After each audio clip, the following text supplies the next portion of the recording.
Thanks. Right. So let's start.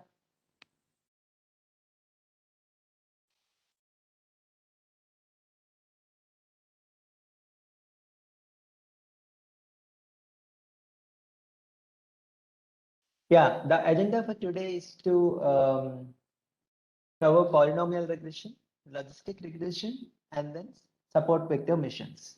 So these three topics we'll cover in today's session.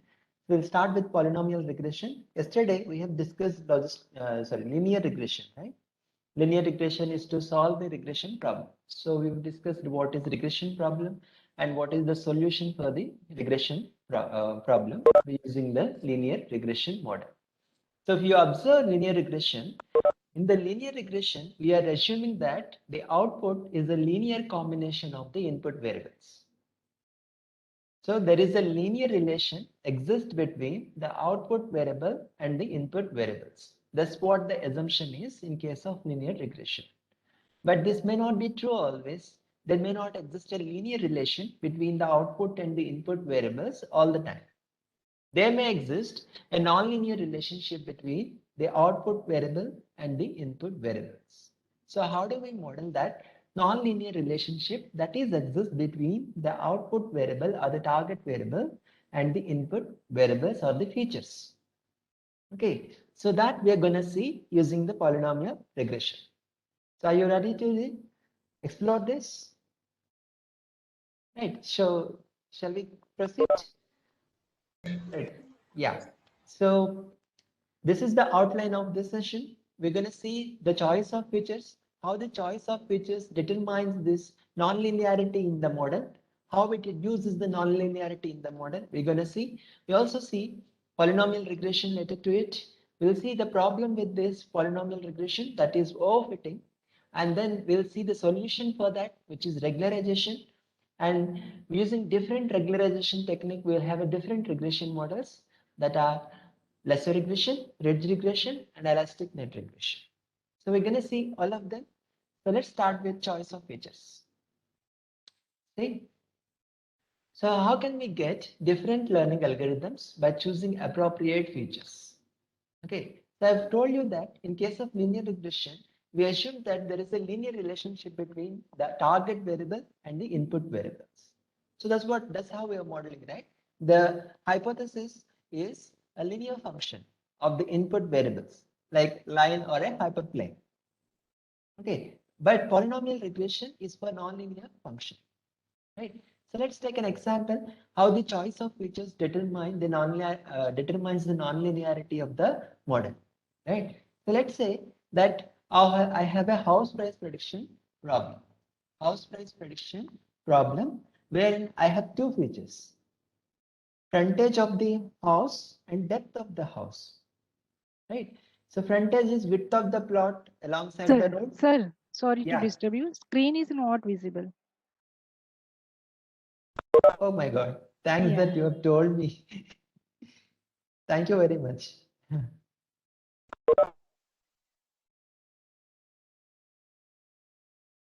Today I forgot to ask whether my screen is visible or not. You should have told me before I start. Anyhow, is it visible now? It was busy. Is it visible now? Yes, sir. Okay. Yes. All right. Uh,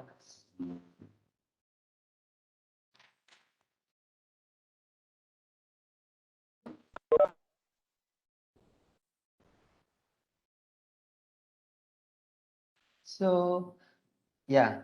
So let me start. Yeah. Choice of features.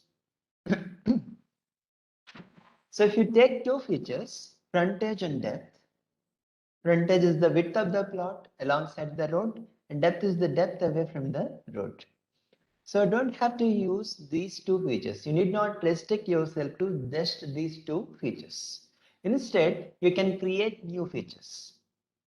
Instead, you can create new features. New features like area of the house.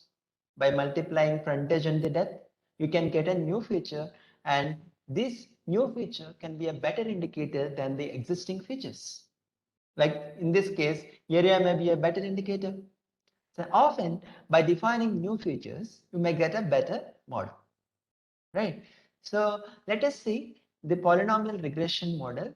Suppose the same data set, if I take the data set that I have taken in the previous session, right, which is the house price prediction problem.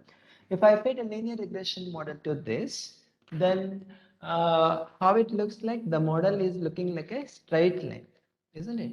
It is something like this, right? So if I go for the second order polynomial, which means the model is, hypothesis is theta naught plus theta 1x plus theta 2 x square, something like this.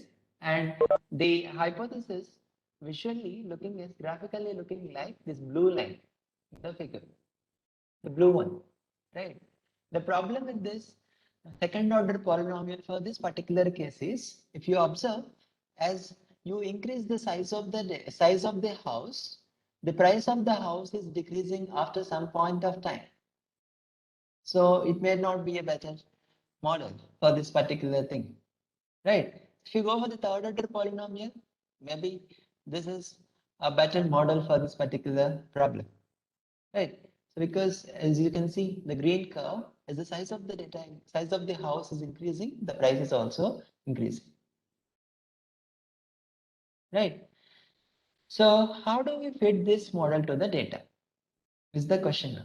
Suppose you want to fit a second order polynomial or third order polynomial to the data. So how do you fit this? How will you fit this? So now I have a feature called x. So I'm generating new features, x square and x cube. Right? If I go for the third order polynomial, what am I doing? I'm generating new features. What are the new features? One feature is x square, another feature is x cube. So if I just say x1 equal to x and x2 equal to x square and x3 is equivalent to x cube, then how is it looking like? Instead of representing it with one feature, I'm representing with three features, wherein the other two features are x square and x cube. Isn't it looking like a multivariate linear regression? Yes, With sir. these new features? So I can just simply apply multivariate linear regression on this problem. So by selecting the features like this and applying the linear regression algorithm, you can do polynomial linear regression. That means what? You are taking this problem to another dimension where there exists a linear relationship between the input and the output variables. So you're adding new dimensions such that the problem becomes linear. But when you bring it down to the lower dimensional space or the actual space, the problem is non-linear and the model is also non-linear. Did you get the trick? So just taking this problem to a different dimension where the problem is linear, where there exists a linear relationship between the input and the output variables. And when you bring it down to the actual space, the model that you are building is non-linear in nature with only one feature, right? So that's the trick, right? So remember, feature scaling becomes even more important here. Can anyone tell me why is it that feature scaling becomes even more important in this case? Why is it so? Those What? exponents, we are doing exponentiation, so scale the values may be further larger.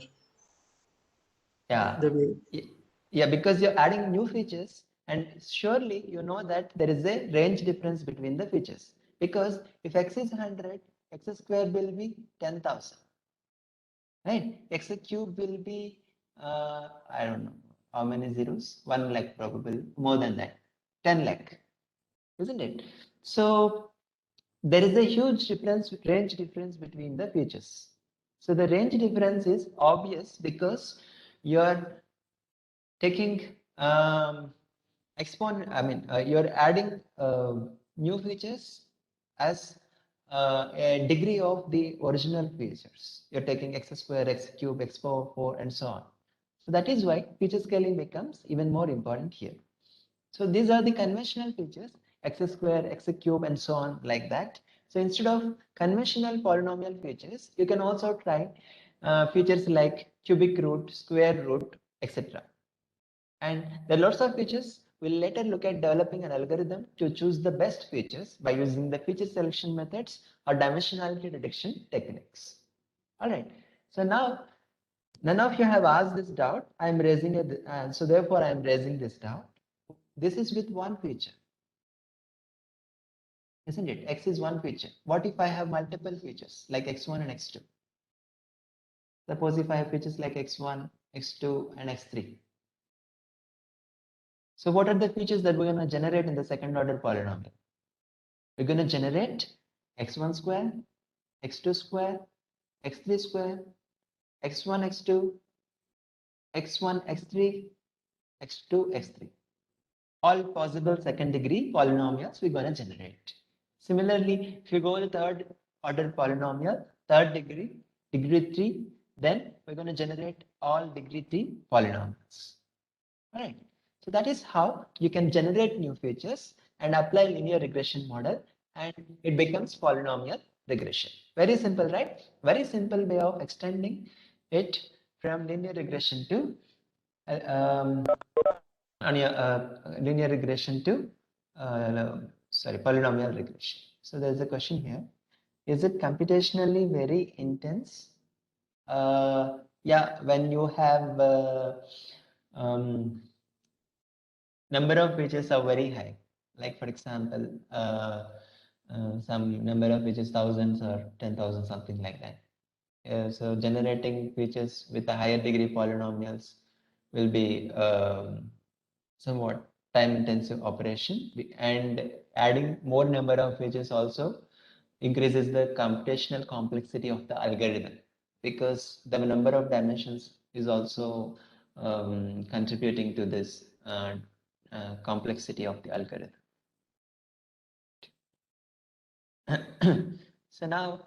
So to summarize, my hypothesis is theta naught plus theta 1x plus theta 2x square plus theta n times x power n.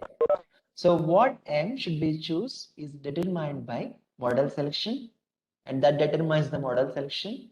And given m, what theta should we choose determines the parameter selection. So these two things are different. Selection of m determines the model selection. Selection of theta determines the parameter selection for the given n. Okay, so what n should we choose? We'll see with an example. To do that, I have taken some synthetic data set with the underlying model as the sine 2 pi x. So here x is a randomly generated variable and y is sine 2 pi x. Okay, so and the green curve is the function from which I have generated this data and added some random noise to it. So these are the 10 points that we have generated. 10 blue points you can see, right? 10 blue points are the points that we have generated, from which we have generated is sine 2 pi x. Right? So we generated these 10 points from sine 2 pi x and added some random noise to it. Okay, so and we have got these 10 points, randomly generated points. Question. So there will be x1, x2, x3 also. How will be the polynomial expression change in that case? I've told you, no, in the previous case. It will be like theta naught plus theta 1 x1 plus theta 2 x2 plus theta 3 x3 plus theta 4 x1 square, theta 5 x2 square, theta 6 x3 square plus theta 5 x1 x2, sorry, theta 7, theta 8 x1 x3 plus theta 9 x1 x2 x3, something like this. Got it? Srinivas, yeah. All right.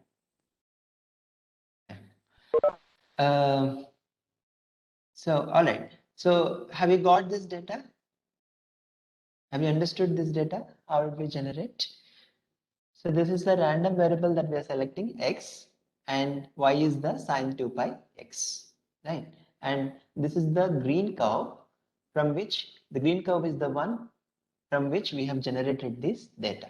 So the underlying model is sine 2 pi x. So what is our aim now? We have to learn a model which represents the underlying model very well. Close to the underlying model, we have to learn the predicted model, right? So we have to learn the model which is close to the underlying model, which is close to this green curve. So let us try different values of m and see what is happening. Okay, so and here also the objective is same. We want to minimize the difference between the actual and the predicted. Square laws will work. There is some notational differences here. So Tn in this case is equivalent to our y target value, and y of xn comma w is equivalent to h theta of x in our case. So this is yi, and we want to minimize the difference between h theta of xi and y using the square laws, right? So let us try different values of m and see what is happening. So when m equal to 0, what is my hypothesis? Hypothesis is h theta of x equivalent to theta naught. It means axis parallel line I would get, right? So this is the model that I've got, the red curve. Do you think it is representing the underlying model? Do you think it is representing the underlying model well? No, right? Not at all. It's not at all close to the green curve. Yes, so it is not representing the underlying model well. So let's take the first order polynomial. First order polynomial is your hypothesis is h theta of x equivalent to theta naught plus theta 1 x, which means the linear regression model. So you would get the model something like this, the red curve, the red line that you can see in the figure. So is it better than the previous model or not? Is a bit better than the previous model, definitely. But do you think it is representing the underlying model? Is it close to the underlying model? No, right? Not at all. It is not at all close to the underlying model. So let's proceed. Increase the value of m equal to 3, right? Isn't it better than the previous two models? Much better, right? So much better than the previous two models, right? But what is the problem here? It is also close to the underlying model, though it is not exactly representing the underlying model. It's close to the underlying model. I hope all of you would agree. Okay, so if I increase the degree of the polynomial, my model is getting better. So let's see, let me take some higher order polynomial, ninth order polynomial, right? So you can see that it is exactly going through each and every data point. I've got a very nice curve, which has got too many oscillations between the data points. And you can see that it is exactly predicting each and every training point. For all the training point, for all the training points, the prediction is very much correct. But do you think it is representing the underlying model well? Is it generalizing the underlying model? Not at all, right? Not at all, right? So given a test data, it will give very high test error. Suppose if I generate a point using the same underlying model, and let's say the point is somewhere here, the generated point. So if you want to predict this, it will predict as this point. You can see the difference between the actual and the predicted is very high in case of the test data.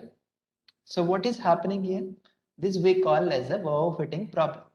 What is overfitting problem?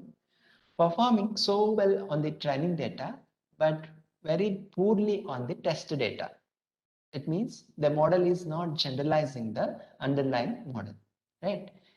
Right? The model that you have learned is not generalizing the underlying model. So this problem, we call it as a overfitting problem.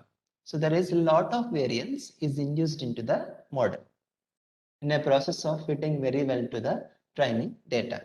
So the curve is oscillating too much in between the data points. It is oscillating too much in between the data points, and which is causing high variance in the model, which is inducing high variance in the model, right? So let me see how many participants. I don't know why the participation is very less.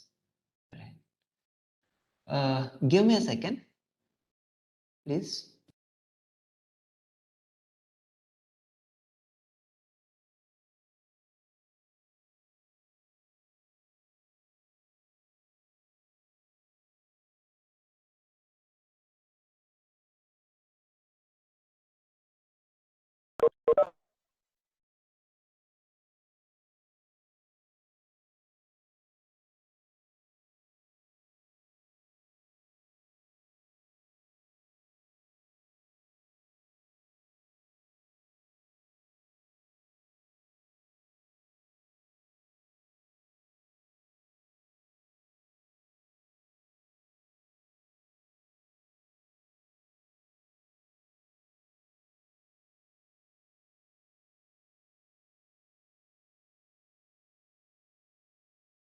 Okay, sorry for that.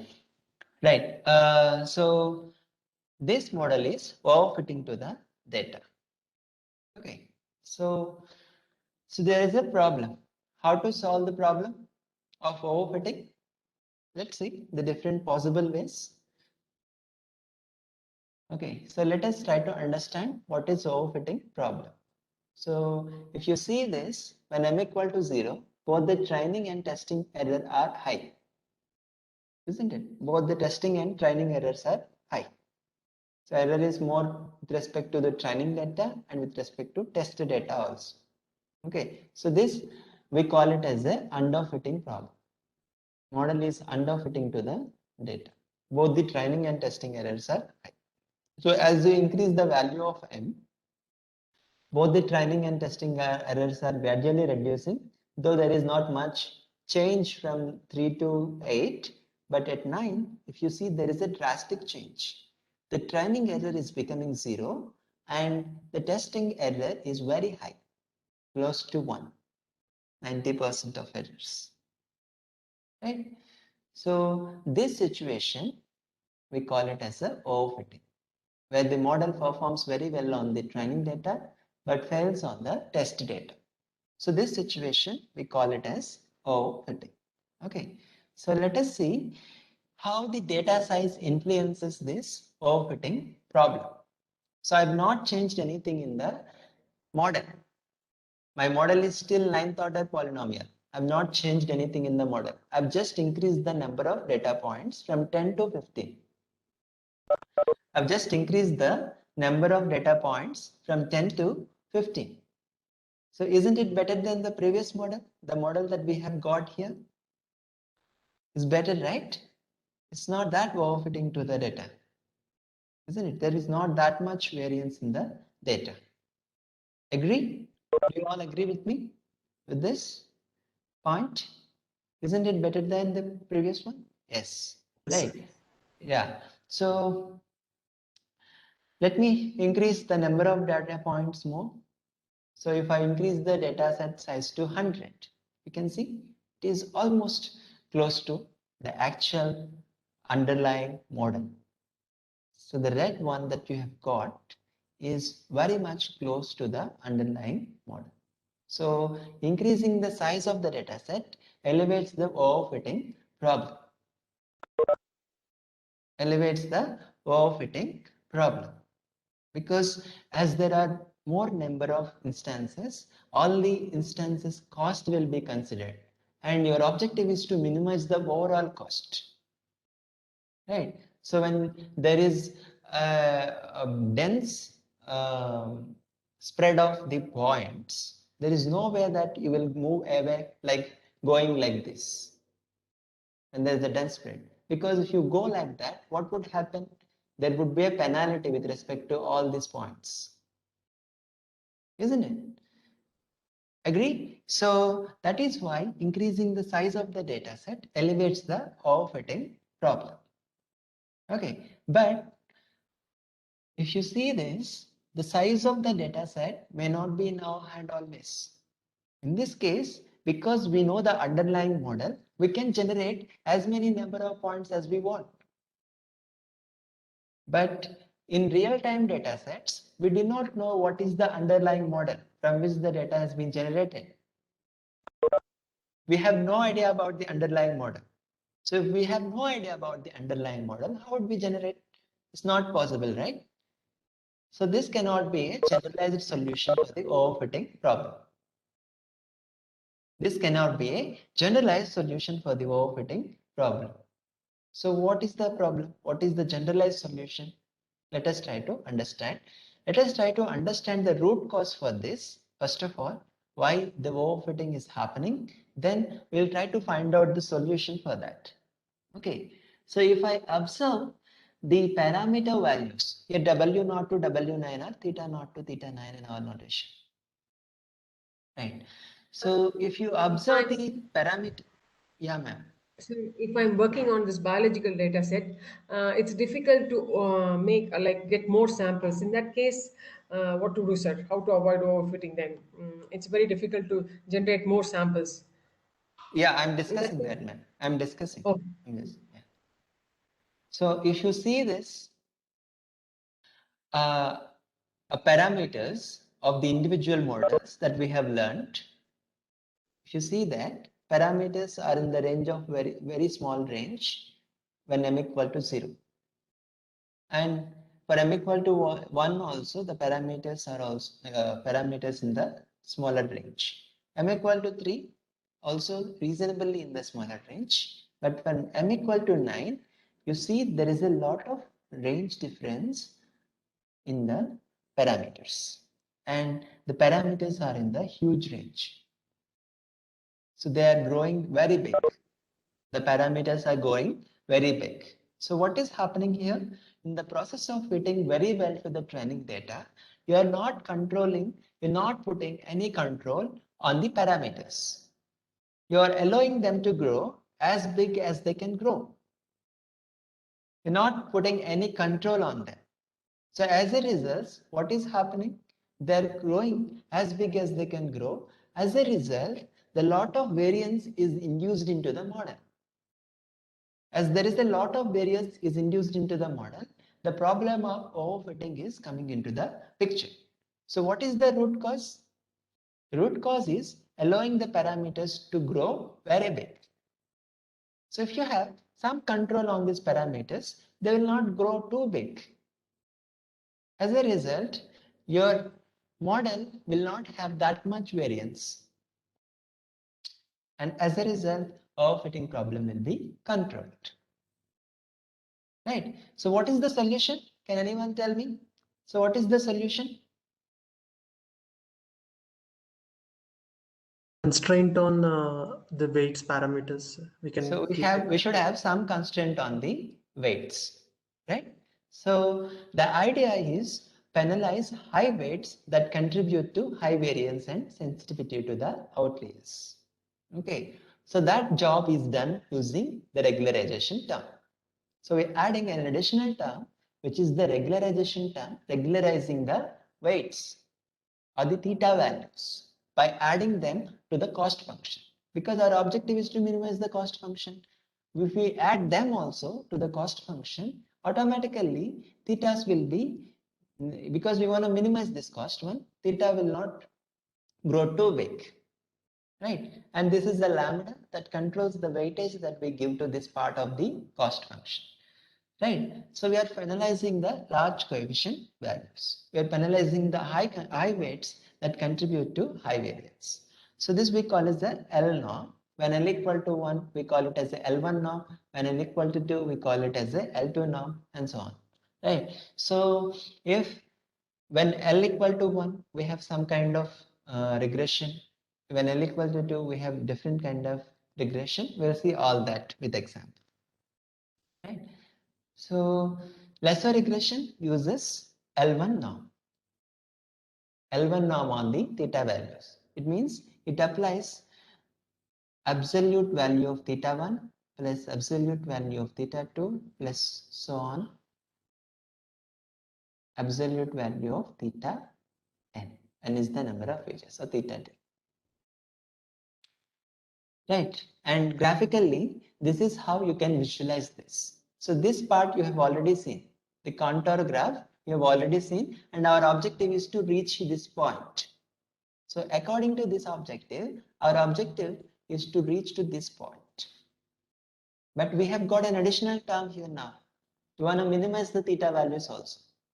Right, so according to that, our objective is this, to reach to this point.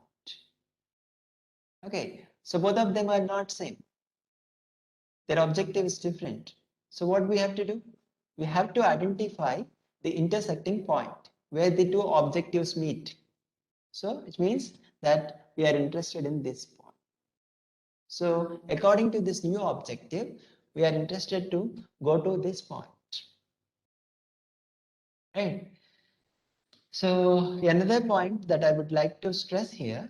So if you observe this, what is the value of W1 at this point? What is the value of W1 at that point? 0, sir. Today, 0. 0, right?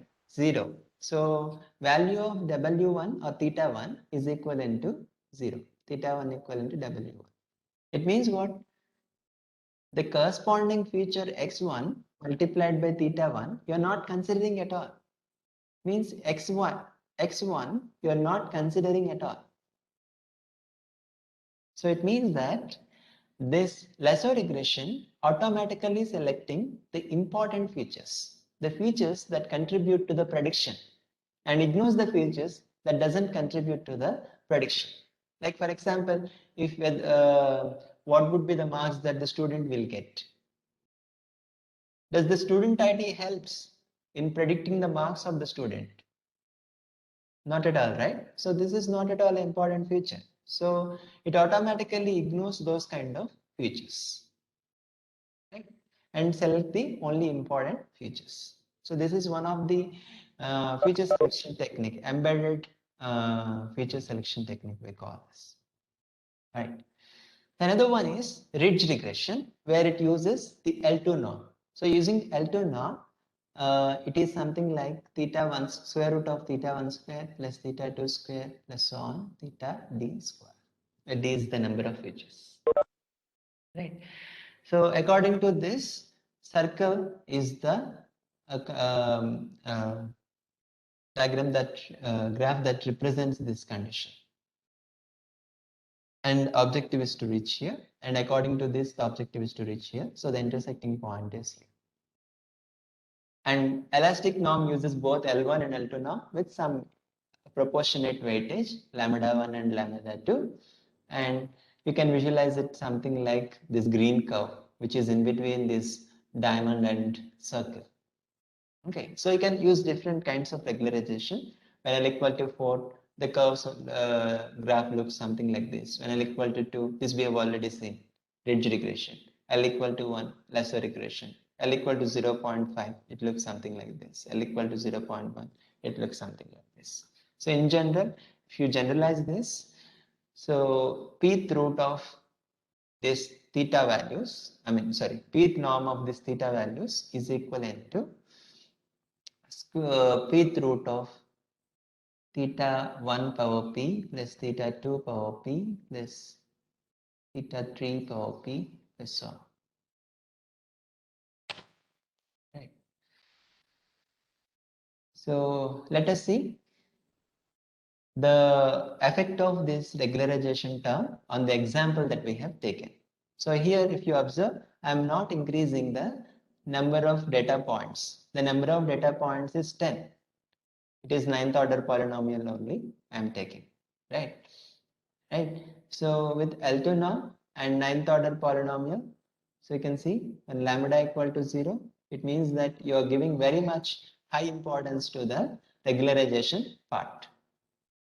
If you give very much importance to the regularization part, what would happen? Theta values will become very low, close to 0, right? So as a result, you will get almost line parallel to the axis, right?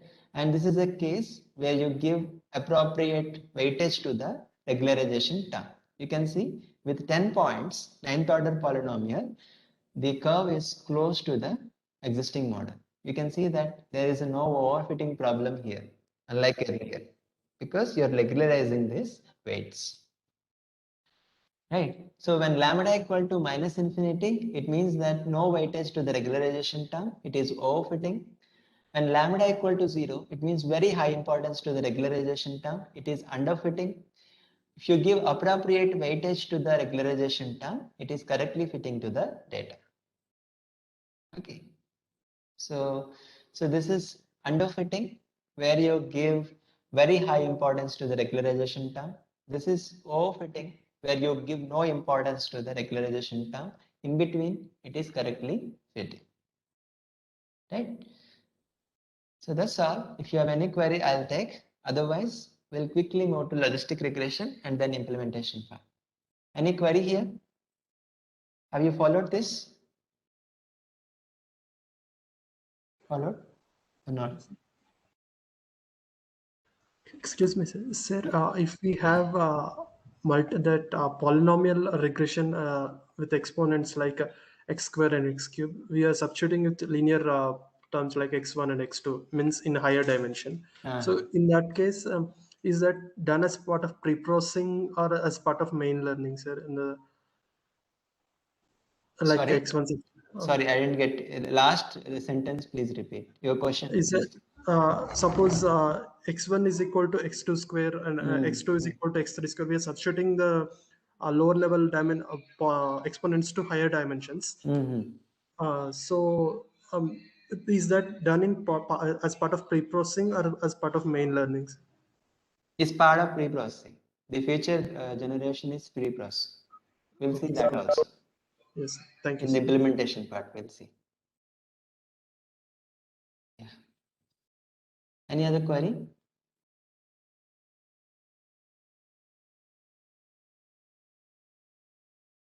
Any other query? All right. We need to scale the higher order polynomial, sir. I mean, if we face Yes, feature X1 scaling is important here. Yeah. I mean, like we use like jet score normalization like that. Some other.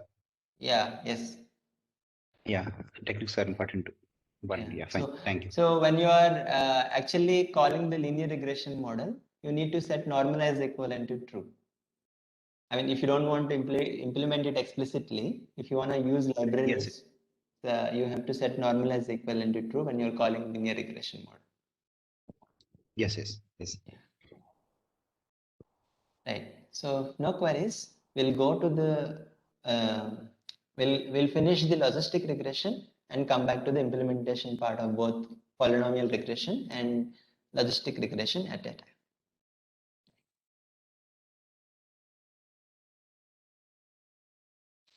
Those who are asking about doubts about this folder, it is already shared with you. So go to your drive and click on this shared with me.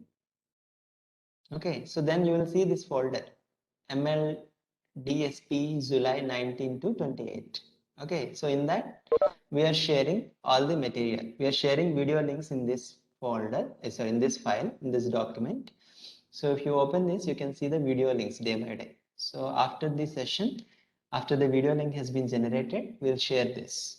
Okay, so and all the useful links are given here. Okay, some important links, useful links are given here. So if you're interested, you can see that. So like for example, Bayesian belief network building in Python, logistic regression implementation with nice visualization, SVMs, all these are given here, some useful links. And day-wise material is here. The slides, source files, everything is here. Okay, so for today also I've given something. If you want to parallelly execute, you can download them and execute along with them. Yeah. Sir, how long these files will be in the folder? At least for 1 month. After that, I'm Pardon? not sure. At Pardon? least for 1 month. At least for 1 month, For ma'am. 1 month. Okay. Only we can view, right? We cannot download. These things you can download. You cannot download the videos, but these files you can download. Slides and the other material you can download. We can download. Okay. Yeah. Thank you. Will you be teaching with like kind of a linear regression? How it is being used to train a data in the NN background? Will you be teaching that? Yesterday I have already done that, ma'am. Yeah. Something similar to that. Will you be continuing with the classes? Yes. Okay. Thank you, sir. Thank you.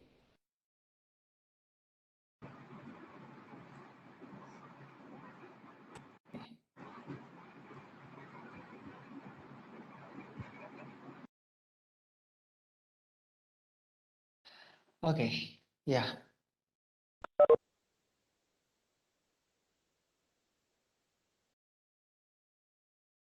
Right. The next topic is logistic regression.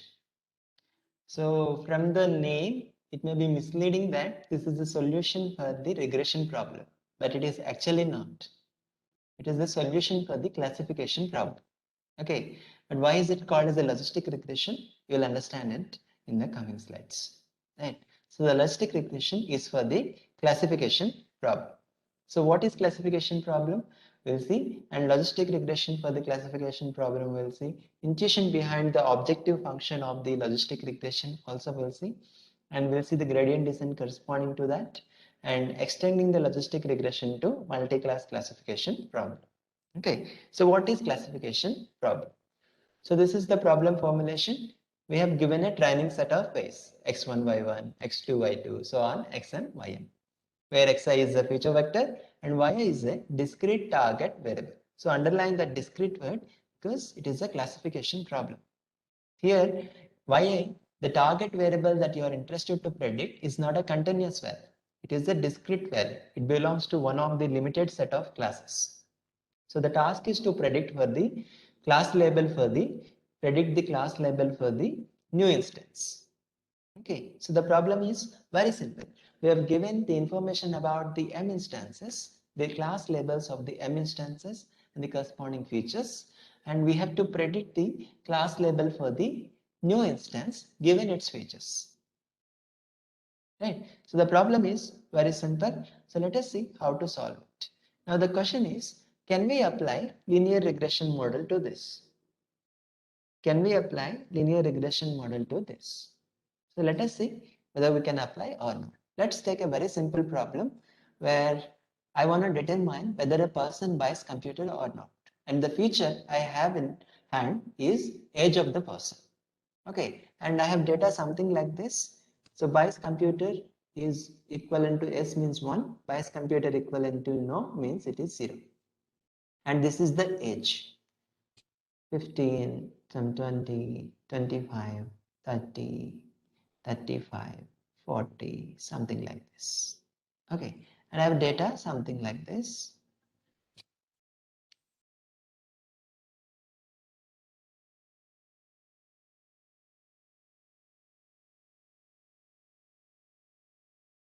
Okay.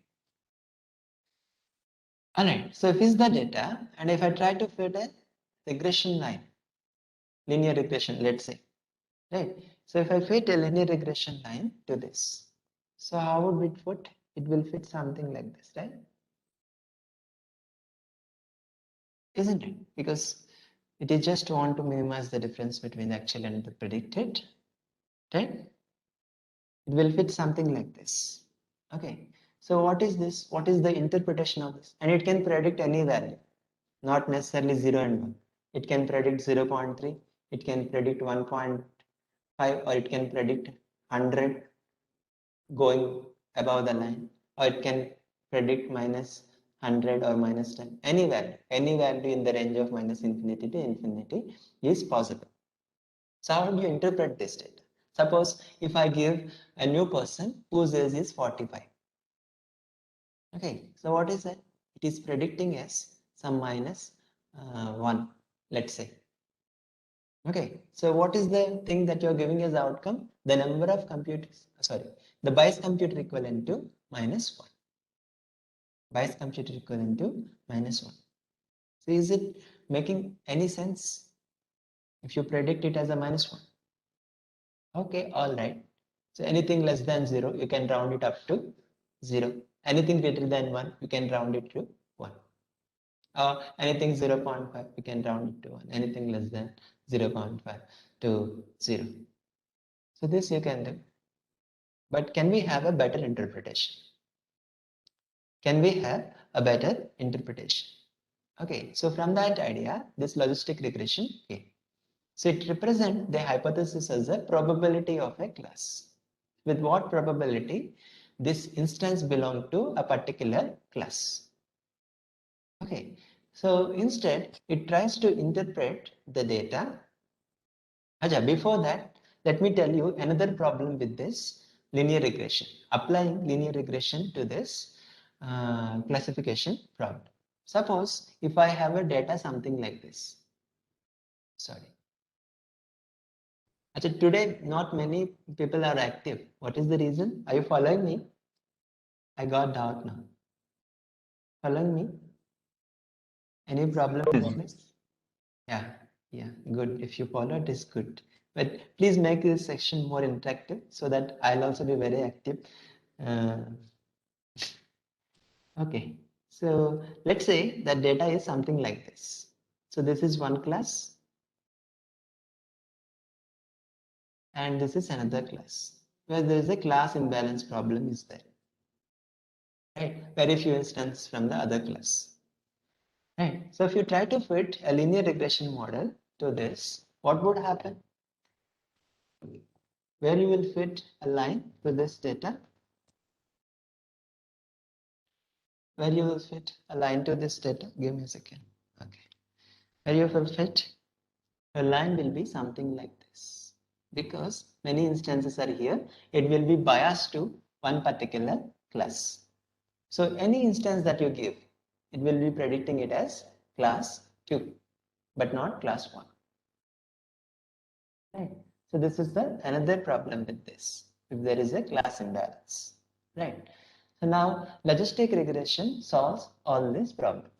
How it solves? It gives a probabilistic interpretation to this hypothesis. So it means it is trying to learn the probability that instance belongs to a particular class. So the hypothesis that you are learning is the probability.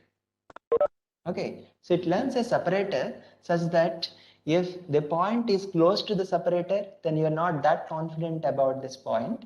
If the point is far away from it, like let's suppose that this is the line. Okay, so if the point is far away from this, let's say this is the point that you want to predict. This is far away from this line, means you're more confident that it belongs to class 2. On the positive side, and it is far away. So more confident that it belongs to class side. So it is on the other side, let's say this is the point. Okay, so it is far away from the plane and it is the other side of the plane. So you're more confident that it belongs to this class. Right. So if this is close to the plane, if the point is close to the plane, then probability associated with it is low. And if the point is far away from the plane, then the probability associated with it is high. Right. So that is how this logistic regression learns. So how it learns, it is not your business for now. We'll understand that later. Okay. But try to understand the model, what the model is doing. Okay. So how it is doing, we'll see later. Okay. So instead of just predicting the class, we give the probability of the instance being in that class. So we are interested in learning probability of y given x. Okay. So if you compare it with the linear regression model, it doesn't produce probability estimate. So, and also I want you to remember this from our very first section, 0 less than or equal to probability of event less than or equal to 1. Probability must be in between 0 and 1, and probability of event plus its negation is equivalent to 1. Okay, so just recall this, these are useful. So the logistic regression takes a probabilistic approach in learning discriminative function. Our hypothesis is now probability of y equivalent to 1 given x comma theta. Right. So if I know what is probability of y equal to 1, can I guess what is the probability of y equal to 0? Can I get? Yes or no? If h theta of x is equivalent to probability of y equivalent to 1 given whatever. Okay. So what is probability of y equivalent to 0? Isn't it 1 minus h theta of x? 1 minus probability of y equal to 1? Good. So yeah, this is equivalent to 1 minus h theta of x.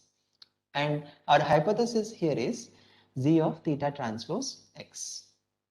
Z of theta transpose x. So you are converting your model, the prediction, to a probability. So the theta transpose x is the prediction, let's say, right?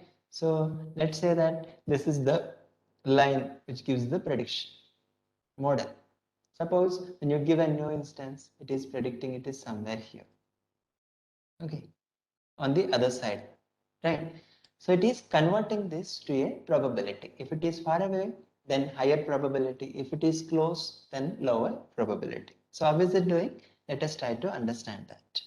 Okay, so and this we call it as a sigmoid function, and sigmoid of z is equivalent to 1 by 1 plus e power minus z. It means sigmoid of theta transpose x is 1 by 1 plus e power minus theta transpose x. You just remember theta transpose x is the equation of the line or a hyperplane. Okay, so suppose I'll ask you a few questions, answer that, you will understand it better.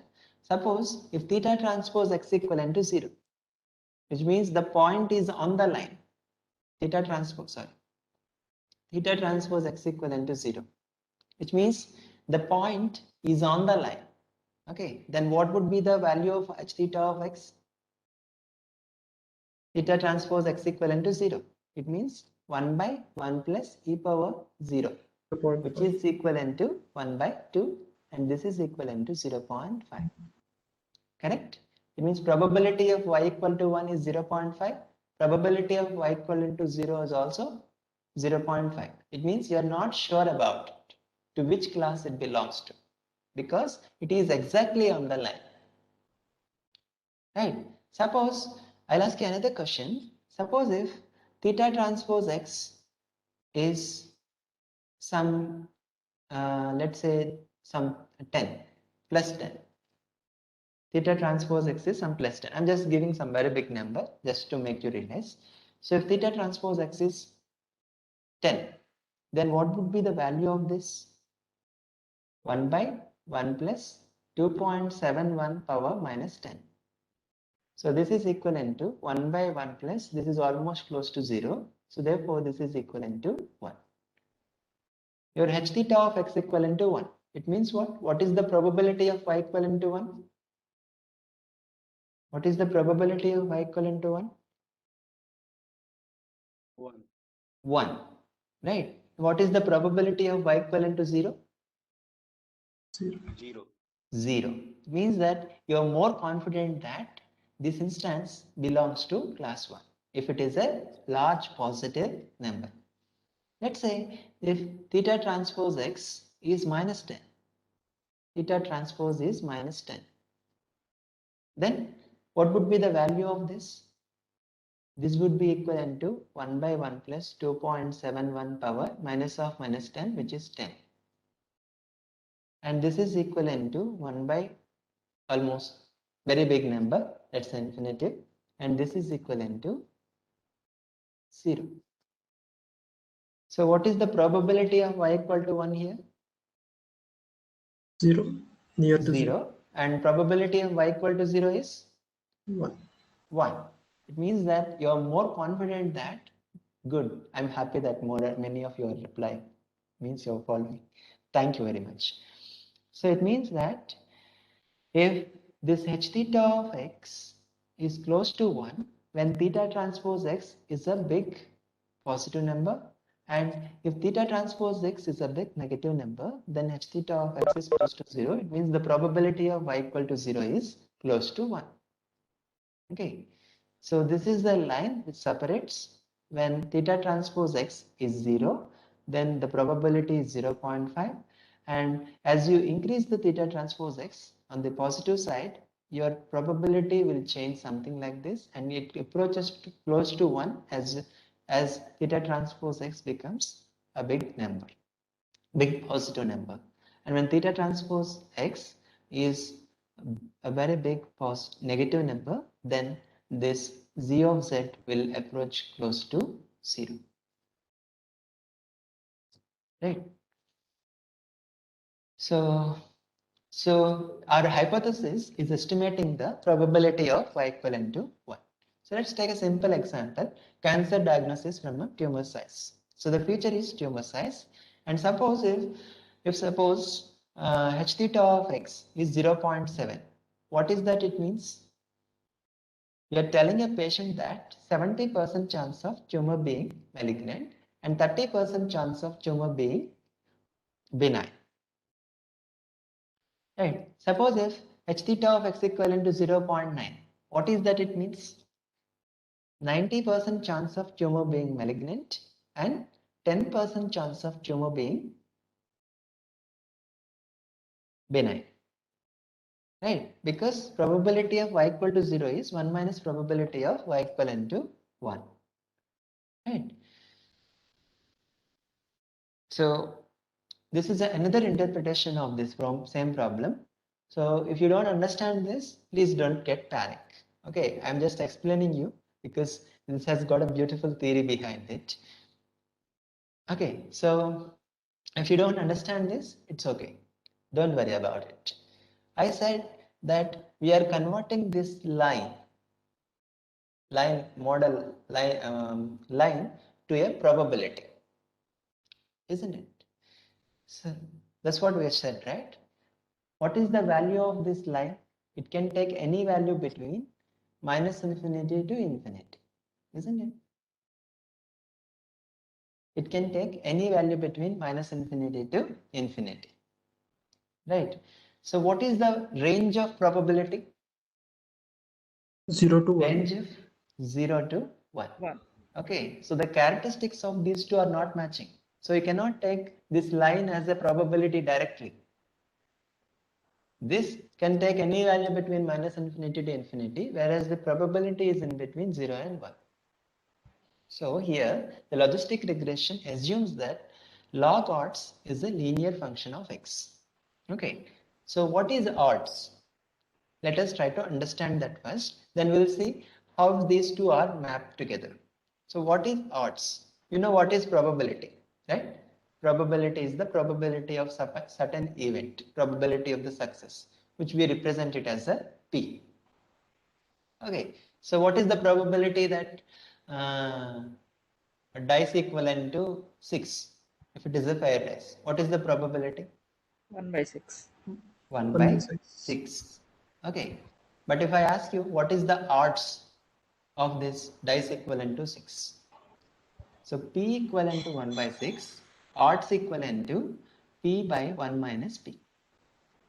Odds in favor of 6 is equivalent to P by 1 minus P, where P is 1 by 6. So if you substitute that, 1 by 6 divided by 5 by 6, which is equivalent to 1 by 5. Okay, and this is always in the range of 0 to infinity. Odds is in the range of 0 to infinity. Right. So if you take log of this 0 to infinity, this will be converted to minus infinity to infinity.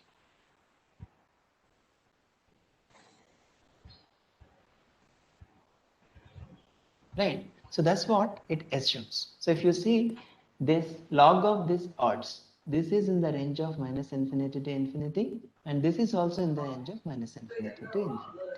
You're converting them. So in other words, we're assuming that log odds is a linear function of x. So do you understand why is that we are calling it as a logistic regression?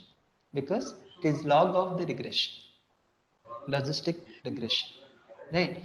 So that is why we are calling this as a logistic regression. So if you have any doubt, let me clear that out by solving this. So let me solve this for you. Okay, so let me solve this for you.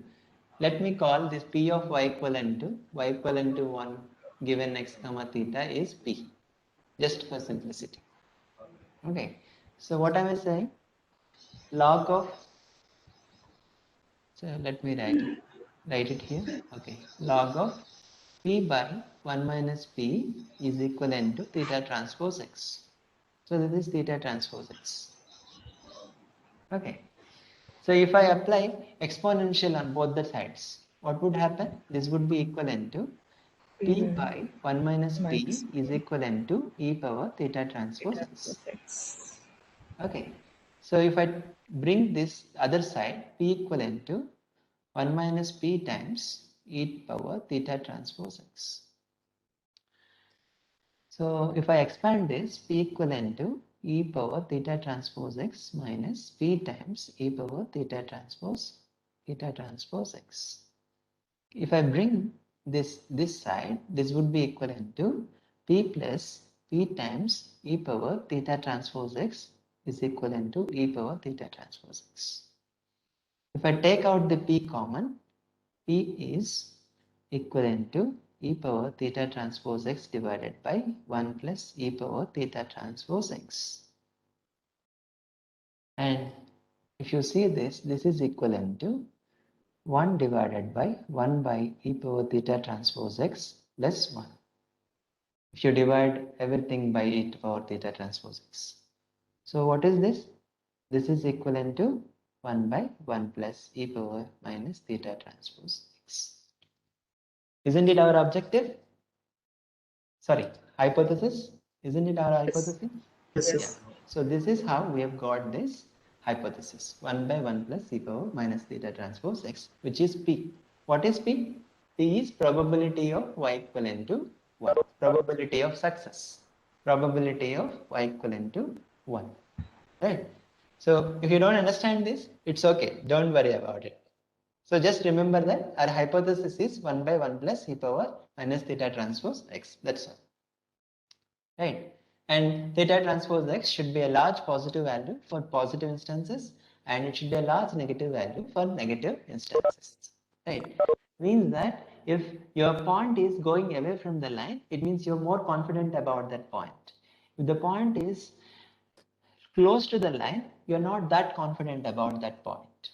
Okay. If it is exactly 0.5, it means that point is on the line or on the hyperplane. Okay. So the probability is 0.5. You're not sure about that, though you will be classifying it as positive. H theta of x greater than or equal to 0.5 will be classified as 1, and h theta of x less than 0.5 will be classified as 0. Okay, so how do you learn non-linear decision boundary? Okay, so similar to the case of regression, you can apply a basis function and expand the features. You can generate the features and apply logistic regression on that. Same as with the linear regression. There also we are generating new features and applying linear regression, right? Here also we generate new features and apply logistic regression. Right, just to summarize, this is the problem. Given x1, y1, x2, y2, so on, xn, yn, and xi is the feature vector, yi can be any one of the two labels, 0 or 1. It's a binary classification problem. Hypothesis is this, g of theta transpose x, and you are interested in learning these theta values, theta naught, theta 1, so on, theta d. Right? And now coming to this, so far we are clear with what is the problem, what is the hypothesis. So what is our objective? What is the cost function? What is the loss that we need to take? Is the question now. Okay. So we cannot just use squared loss as in case of linear regression.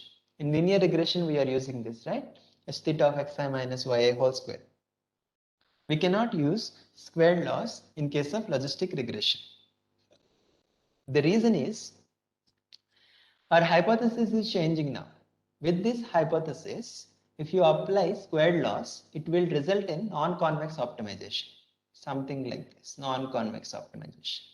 So what is the problem? If it is a non-convex optimization, problem is your gradient descent may stuck in the local minimum. You may not learn the optimal value. So that is the problem. So you cannot use squared loss. If you cannot use squared loss, what else that you can use? So let us try to derive the objective from the probability perspective. Okay, so I'm going very slowly because I'm giving some time to absorb this concept to you. Right. So we're trying to derive the cost function using the maximum likelihood estimation. Right. So what is our aim? If you are predicting the probability of y1, probability of y2, y1 can be anything, 0 or 1. Okay, so estimating the probability of y1, which is the prediction, probability of y3 and so on, probability of yn or m, whatever. Okay. So what is the probability that y1 equivalent to 0 or probability that y2 equivalent to 1? That is what you're estimating correspondingly, whatever the target value that it is taking. So what is our aim? You want to maximize this probability, right? You want to maximize probability of y1 times probability of y2 times probability of y3 times so on probability of yn. Isn't it? You want to maximize the probability. Agree or no? Yes, sir. Right. So the likelihood of the data is the product over probability of yi given xi in theta. Okay. So this is what we want to maximize. We want to maximize the likelihood. Right. So yesterday we have seen, right? Maximizing, we want to, so our objective is to learn theta such that this probability is maximized. This likelihood is maximized. So we want to learn theta that maximizes this. This is our objective because we are dealing with probabilities. Our hypothesis is giving the probability and we want to select theta that maximizes the probability, right? So it means that we want to maximize this. So yesterday we have seen, right, maximizing some a is equivalent to maximizing log of a. Yesterday all of you have agreed for this, isn't it? So Yes, sir. maximizing a is equivalent to maximizing log of a. So take log. So maximizing log of this. So I've taken log here. So yesterday also I've told you this formula. Log of AB is equivalent to log A plus log B. So the product over becoming sum over here. Sum over log probability of yi given xi theta. So you want to select theta that maximizes this. So you have simplified this. Okay. So this is the objective.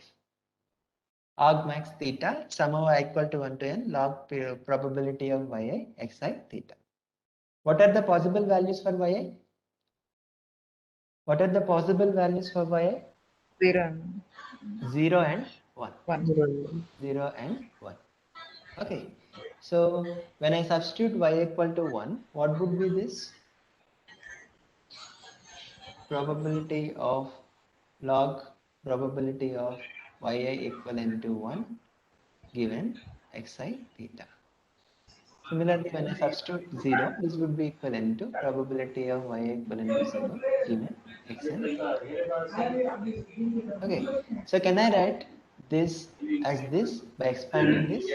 yi times log probability of y equivalent to 1 plus 1 minus yi log 1 minus probability of yi equivalent to.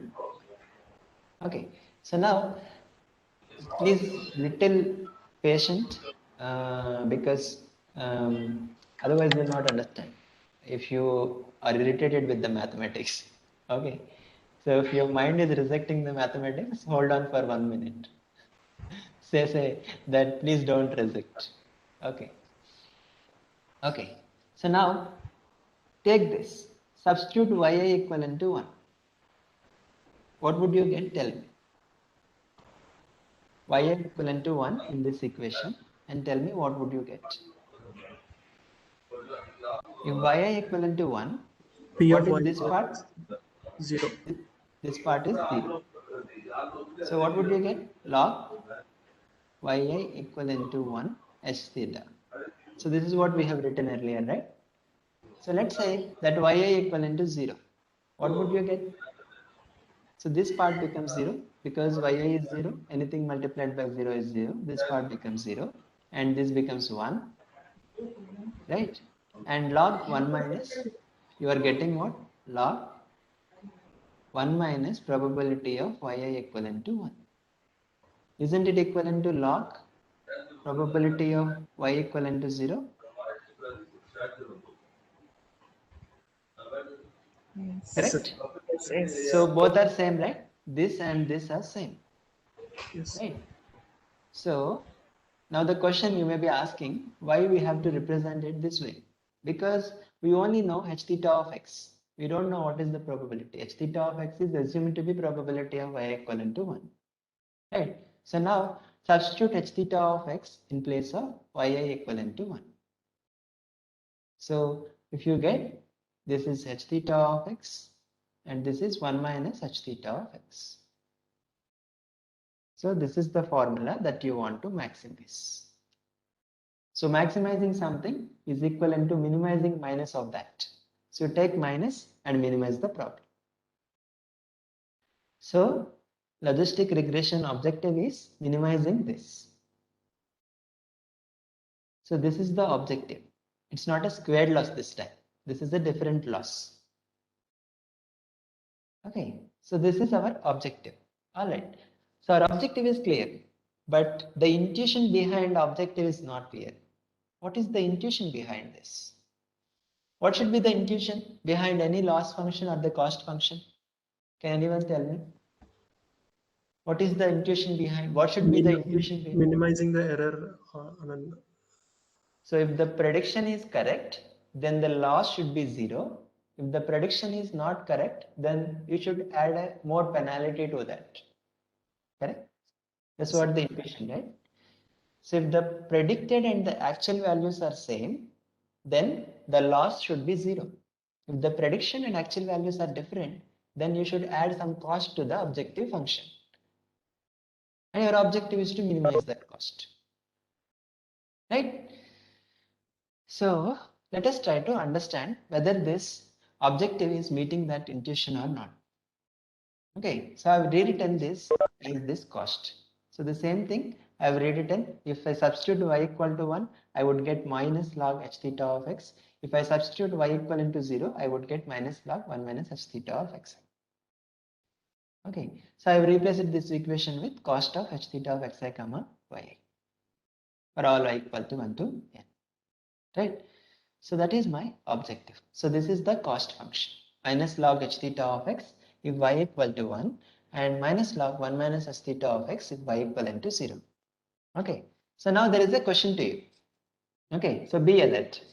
Question is, if y equal to 1 and h theta of x equivalent to 1, is the prediction correct or wrong? I repeat the question. If y equivalent to 1 and h theta of x equivalent to 1, is the prediction correct or wrong? What is h theta of x? 1. Probability 1 of by y 1 equivalent to probability. h theta of x is what? Probability that y equivalent to 1. So h theta of x equal to 1, y equivalent to 1. Is the prediction wrong or correct? Correct. The prediction is correct. With a very high probability, you are predicting it as 1. Right? So what should be the cost in this case? Less. Cost should be 0, no? Because the prediction 0. is correct. Isn't it? Because the prediction is correct, the cost should be 0. Prediction is wrong, you should penalize it with high cost. Right? So the prediction is correct. So it means you should add a 0 cost to the cost function. Right? So h theta of 1 is, sorry, log of 1 is what? If you see the graph, log of 1 is 0. 0. 0. So it means you are adding a 0 penalty to the cost function. You're not penalizing the correct classification. Okay. So let's take another one. If y equal to 0 and h theta of x equivalent to 0, is the prediction wrong or correct? Correct. Y equal to 0, h theta of x equivalent to 0. Correct. Prediction is correct, right? So in that case, what are we doing? We are adding minus log 1 to the cost function. Minus log 1 minus h theta of x, which is 1 minus 0. We are adding minus log 1 to the. What is log 1? Log 1 is 0. It means you are not penalizing the correct cost. Let's say y equal to 1 and h theta of x equivalent to 0. Is the prediction wrong or correct? Wrong. Wrong. H theta of x is 0. Right? It means you are penalizing it with a very big number. So let's say if it is 0.1 also, it is wrong. So 0.1, let's suppose, then log of this 0.1 is somewhere here. Right? Minus 1, around minus 1.5. Minus 1.5 of minus. Right? minus 1.5 minus, which is 1.5. It means you are penalizing it with some positive number. And as it approaches to 0, the penalty will increase. Right? And it is approaching towards 1, the penalty is decreasing, and it is 0 when it is 1. Right? It means what? When you are very much sure, the penalty is 0. If you are not that sure, based on your surety level, the penalty is increasing. Correct? So isn't it satisfying the intuition behind the objective? Any cost function objective. You have to penalize when the prediction and the actual values are deviating. If they're not deviating, you shouldn't penalize the cost function. So that is the intuition. So if y equal to 1 and cost is 0, if the prediction is correct and h theta of x tends to 0, cost tends to infinity. Right? And if y equal to 1, cost equal to 0, if prediction is correct, as 1 minus s theta of x tends to 0, cost tends to infinity. Right? So it captures the intuition that larger mistakes should get larger penalties. Okay. So if you are not speaking, please mute yourself. Okay. So any doubts so far? I'll clear that and we'll move to the next slide. Any doubts so far? Following me?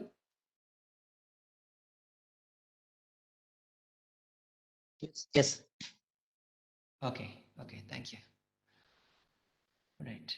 So this is the intuition behind the cost function. So this is how you can express, and you can regularize the logistic regression as exactly before. You can add a regularization term here, and the gradient descent algorithm is also same. This is the cost function that you want to minimize, and this is the gradient descent algorithm. Initialize theta, repeat until convergence, theta j equivalent to theta j minus alpha times derivative of j with respect to theta j. Okay, and if you take derivative with respect to theta naught, you will get this. With respect to theta j, you will get this. Okay, so it looks similar to the linear regression updation rules, but the thing that you need to remember is our hypothesis is different here. Earlier it is just theta transpose x, now it is 1 by 1 plus e power minus theta transpose x. Okay, so as I've told you that this linear logistic regression is for binary classification problem, but not for multi-class classification problem. So you can easily extend it to multi-class classification problem by learning multiple binary classifiers. So multi-class classification problem has got lots of applications, including the disease diagnosis, object classification. So disease diagnosis, you can identify it as either healthy or cold or flu or pneumonia, something like that. Different classes you may have. Object could be desk, chair, monitor, bookcase, different objects, right? So how to extend it to the multi-class classification problem is the question. So if you see the two-class classification problem, the model is this, hypothesis is this, 1 by 1 plus e power minus theta transpose x. And if you expand this, we will get, if you take 1 by 1 plus 1 by e power theta transpose x, if you solve this, you would get this, e power theta transpose x by 1 plus e power theta transpose x. Okay, so this is the weight assigned to y equal to 1, and this is the weight assigned to y equivalent to 0. So in the denominator, you are considering sum of all the weights, right? So the similar concept can be extended to multi-class classification problem by learning multiple thetas. Means multiple lines you are learning. Each one of them tries to separate that class with the rest of the classes. Right. So you're learning y equal to c, xi, theta 1 to theta c. It means multiple lines you are learning. Okay. And probability that it belongs to that class is e power theta transpose c, theta c transpose x, and sum over all the individual values. Okay. So you can observe this theta c transpose when you are doing it for y equal to c. So this we call it as a softmax function. So how do you classify now? If probability of y equivalent to 1 is 0.7, probability of y equivalent to 2 is 0.2 and probability of y equivalent to 3 is some 0.05. So which label would you assign? 1, 2 or 3? Equal to 1. You will assign 1 to it, right? So the one that maximizes this probability is the label that you would assign to the new instance. So that is how you can imagine that. So you can split this into one versus rest. So the first classifier is trying to separate this class with the rest of the classes, and the second classifier is trying to separate this with the rest of the classes, and third classifier is trying to separate this with the rest of the classes. So whichever classifier is more confident, you will assign the corresponding label to it. Right. So the max hypothesis. See that maximizes this hypothesis you're assigning. All right. So that's all about the logistic regression. If you have any queries, I'll take. Otherwise, we'll quickly move to the implementation part and then take a short break and come back. Any queries so far? Is everything clear? Are you finding difficulty? Are you following me? That's what I want to know. Yes, sir. Okay, cool. Yes, sir. Yes. So in softmax, in numerator, we have an exponential part. So yes, that is somewhat intuitive, but I mean, why there was no such thing in binary logistic regression where we have only one in the numerator?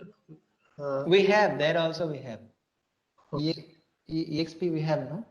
Yes, but in numerator we have only one. So one, okay. We are assigning a minimum value for y equal to 1 because anyhow it is only one separator. So that is why we're assigning a minimum value for it. Okay. E power 0. E power 0 is one thing. Yes, yes, fine. Yeah. Thanks.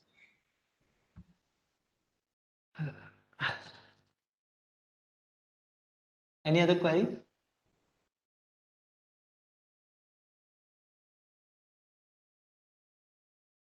All right. Okay, then we'll move to the implementation. Polynomial regression. Okay. So I'll slowly go through this because somebody said that I rushed through the code yesterday. Okay. So these are the different packages that I require. NumPy to do all the vectorized numerical. Is the screen visible clearly to you? I've opened this Jupyter Yes, sir. notebook. Yeah. Yes, sir. Yeah. NumPy to do all the vectorized numerical computations, and matplotlib for the visualization. sklearn datasets. This you may not be using in this. Okay. Train test split to divide the data into training and testing. By the way, sklearn datasets is for loading some toy datasets and play around with it within code. And train test split, to divide the data into training and testing. Polynomial features to generate polynomial features. Okay, so this is, so somebody asked, no, is it part of the pre-processing or part of the model learning? It's part of pre-processing. So you're generating polynomial features explicitly. Right. So I imported all of them. I've also imported MAE to assess the model performance. So these are all the different packages that are required. I've imported all of them. I've also imported linear regression model because at the end we have to use linear regression only after generating the polynomial features. So I've imported linear regression model also. So this linear regression model you can implement it on your own also. Yesterday we have seen how to implement it. I'm using library function here. So for this, I have generated a synthetic data set. Okay, so the same data set that we were talking about in the slides. X is the random variable and Y is the sine 2 pi x. So the underlying model is sine 2 pi x, right? So this is the function that I am writing to generate the data set. Okay, it is taking the number of samples that I need to generate as the input and randomly generating X by following the normal distribution. Okay, so random, if you're using np.random is for randomization. If you're using random, it generates the samples using normal distribution If you are using just rand, then it generates samples using uniform distribution, uniform probability distribution. Okay, so I'm just normalizing them, sorting them, then applying sine 2 pi x. To apply sine, I'm calling numpy library. In that sine function I'm accessing, and 2 pi x. And after that, I'm just adding a random noise to it. Okay, so the same thing we have done in the slides also, right? I'm using sine 2 pi x plus some random noise. Okay, so just x and y, I'm just reshaping them, returning x and y. So if you want to see what this function is doing, I'm just calling that function here by passing number of samples to 100. So I'm just calling the function that I've just now written, and it is generating x. I'm just storing this x and y in x1 and y1 and scattering them, plotting them like a scatter. So you can see this is how the data is generated. So if I call this with 10 samples, 10 features will be generated like this. If I call this with some 50 samples or some 20 samples, it will be like this. Okay, so this is the data that I have generated. Okay, some random data using sine 2 pi x. Right? Is this clear so far? Data generation part? Yes, sir. So, Yeah, so next thing is feature generation. You have to generate the features, no? For polynomial regression, you have to generate the polynomial features. So this is the given data, x1, x2, so on, xn. You'll have to generate x1 square, x2 square, so on, x3 square, x1 power n. You'll also have to generate x1 power m, x2 power m, x3 power m, so on, xn power m. Right? For all the instances. For all the instances, you have to generate this polynomial features, right? So if it is a two-dimensional, you will have to also generate x1, x2 kind of features. Okay, so but you need not worry about all that. Polynomial features will take care of all that if you pass a degree to it, right? So this is the generate feature function that I am writing. The inputs for this are x and degree of the polynomial. Degree is 2 or 3 or 4, whatever degree. So the polynomial features, if you remember, I have already imported it from sklearn.preprocessing. Okay, so where is that? Where is that? Okay. I didn't import that.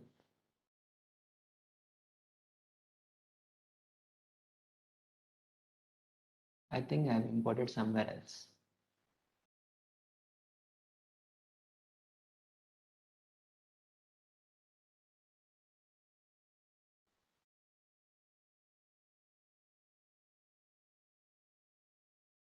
Where is this imported? Let me search. I could execute it.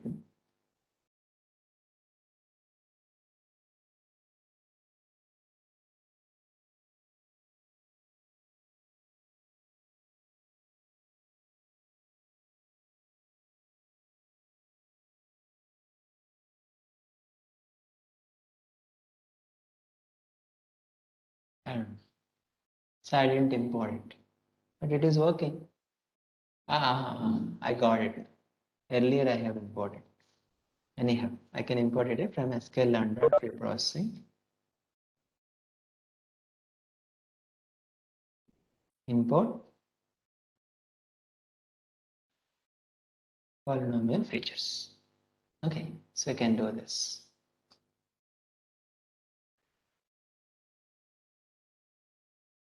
Right? So polynomial features, degree equivalent to dg. So this is the input that you are passing. Okay, so you have to fit this model and transform the data. So this is the object that it is returning. Using this object, you are calling fit transform on x. Okay, so if you pass x, it will return the data after the transformation. So polynomial data it will return. So I'm just calling it as x underscore poly and returning that x underscore poly. So very simple. We need not go for the loop where it generates x1 square, x2 square, x1, x2, all that. We need not generate the combinations and go for it. Okay, you just have to call this polynomial features with a specified degree and apply that polynomial features and fit transform on X. It will return X poly, right? So once you get this, you start your code here. So your data is ready now. You have generated the data, you have written function to generate the data, you have written function to generate the features. So what else you require? You just start your code. So number of samples 1000 I am taking, and degree 10 I am taking. Generate features n I am taking, and generate data set I am taking, which is returning x and y. And after that I am calling generate features, and it is returning polynomial regression. Now, if you observe here, I am using x poly, not x, which is the data after transformation. So I am calling train test split, which divides the data into training and testing. Okay, so the test size is 0.3, which means 30% of the data is testing.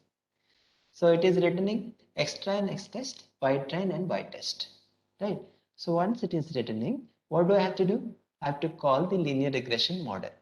And remember here, normalization I'm setting it to true, because normalization is important here.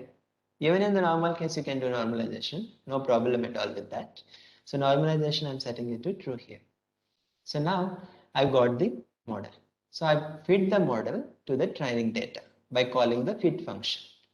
So fit I'm calling using this object, and I'm just fitting it to the training data. X train and Y train I'm passing. And later to it, I'm evaluating the model by predicting it.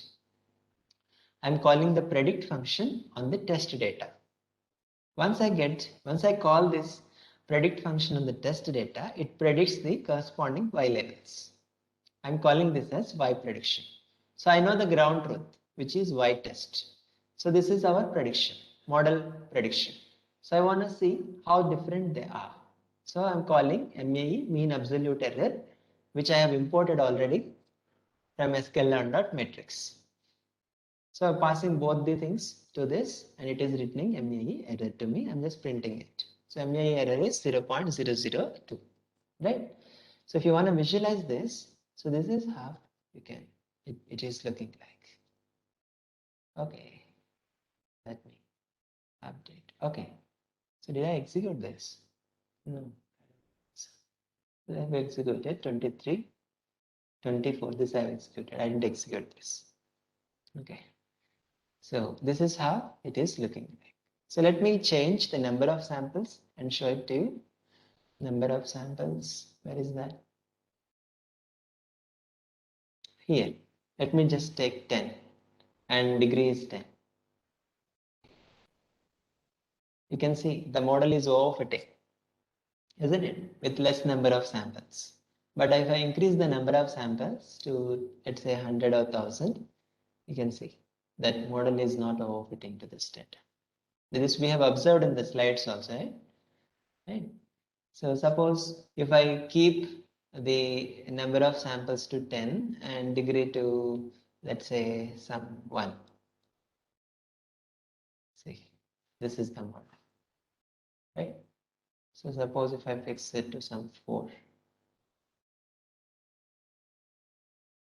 See, it is also nearly overfitting to the data. Try 3.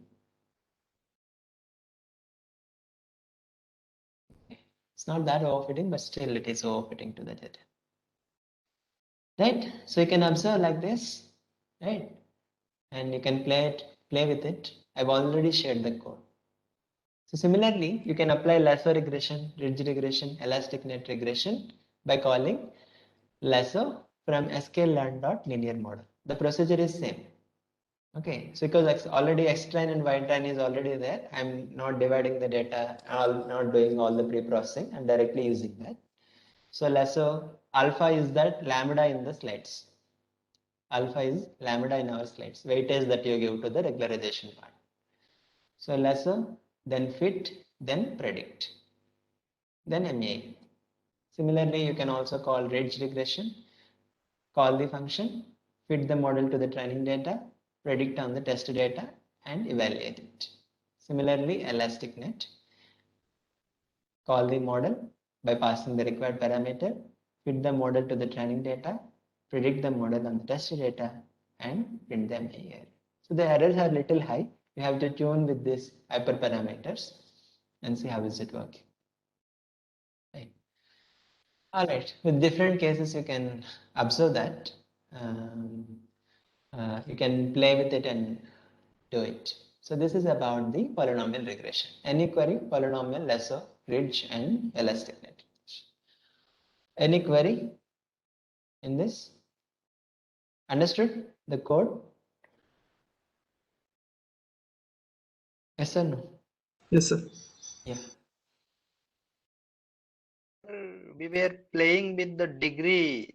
Then is there any trick that without doing in depth we can have an idea that what kind of degree we can use so that our model fits this? Even if you use a higher degree with the regularization part, it will work. But the only problem is complexity will increase little. Yeah. So if you have the idea about the data, like if you have some domain knowledge, whether, I mean, what kind of relation exists, or if the data is number of features is low, you can plot it and visualize it and see what kind of relation it exists between that. I mean, how the data is looking like, and based on that also you will get some idea. If the data is high, then in that case, what we do is that we project the data into some lower dimensional space using the dimensional reduction techniques, and we plot that and see, visualize it and see how the data is looking like, what kind of nature it is exhibiting. Then also you can get some idea.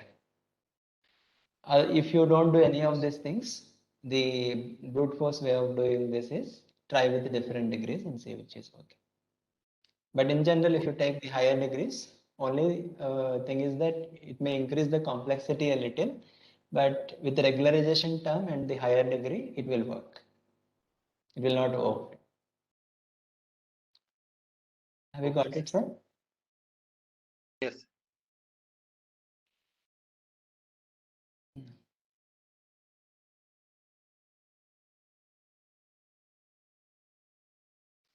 So the next one is this my desktop?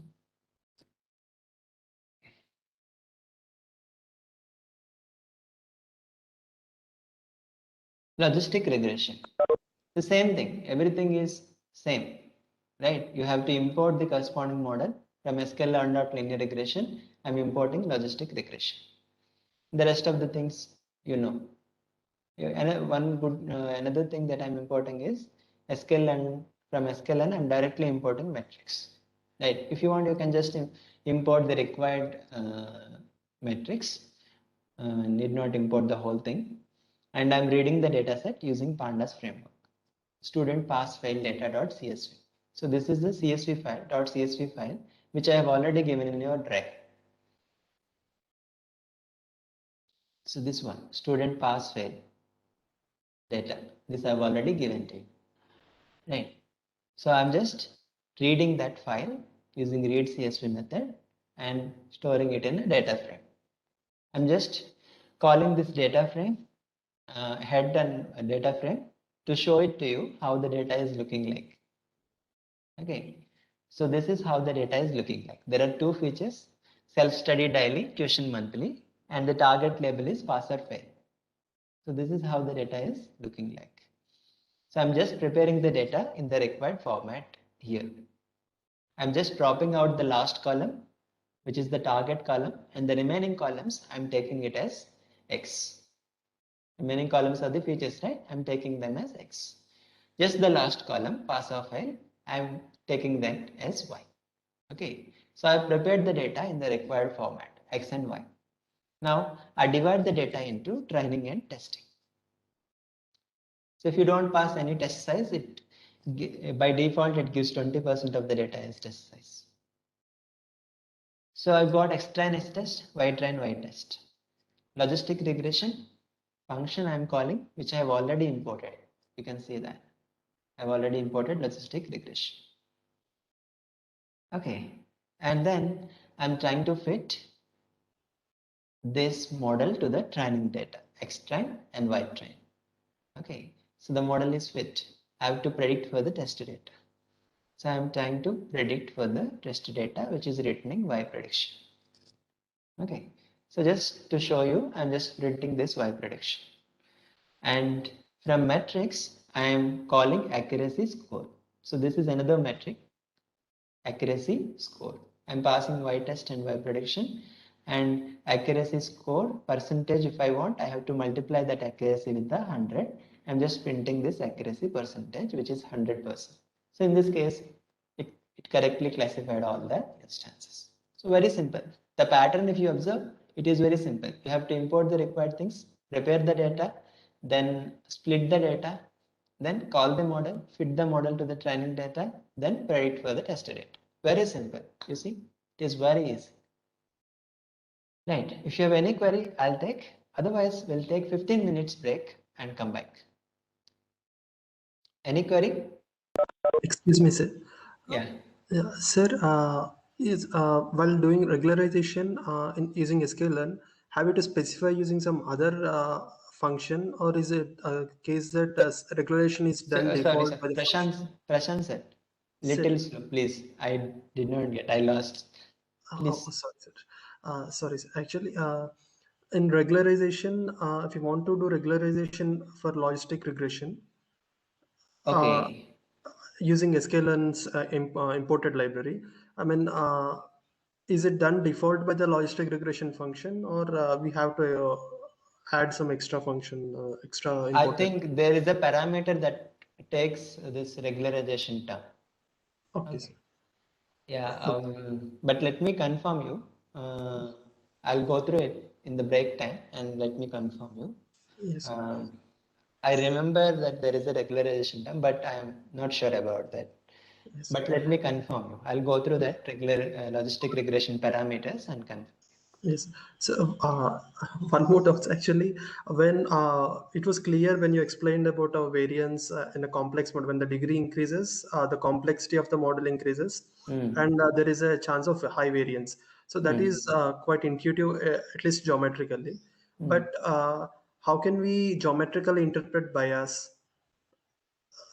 Unlike variance, it is not so Bias is intuitive. we have interpreted, no? Yes. When the model is very simple, theta equivalent to 0. Yes, sir. Okay. So there is a high bias, isn't it? Yeah, bias in the Because sense, okay, bias towards only one set of classes and ignoring other classes. no, Can bias is like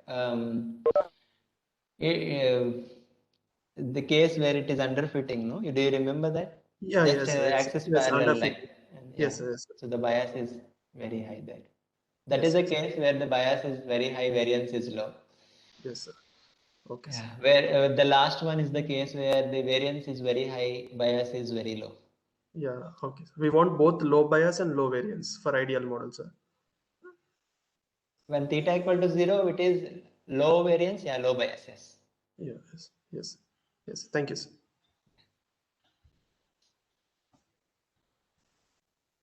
Any other query? All Sir, right. Yeah. sir, can we run this in our own laptop now? Yes, you can run. Okay.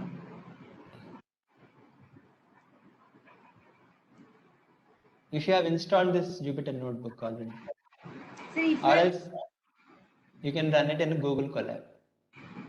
okay, Google Colab we can load, na? Uh, Okay, sir. Thank you. all right. Thanks. Then we'll come back by 6:55 and we'll start support vector missions. Support vector missions is one of the very interesting topic for classification problem. So don't miss out that. So see you then. 6:45, 6:55. Sorry. Thank you.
Yeah, welcome back.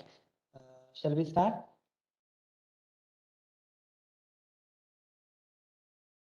Yes, sir. Yes, sir. Yeah, thank you. So, yeah, Prashant, I think you have asked this question, right? L2 regularization. Sorry, regularization. You have asked, I do not remember it. Prashant? Is he there, Prashant?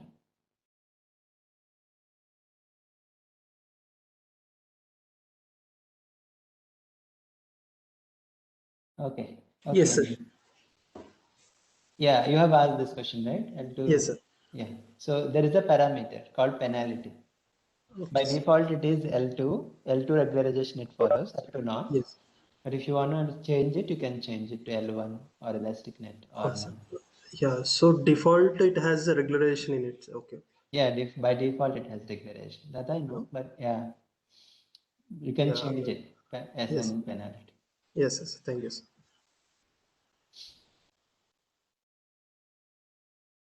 All right. So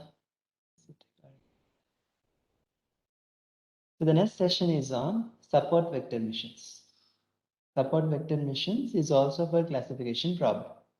Okay, is one of the very basic fundamental algorithm for classification, support vector mission. It has got underlying very beautiful underlying theory. So let us try to understand that clearly.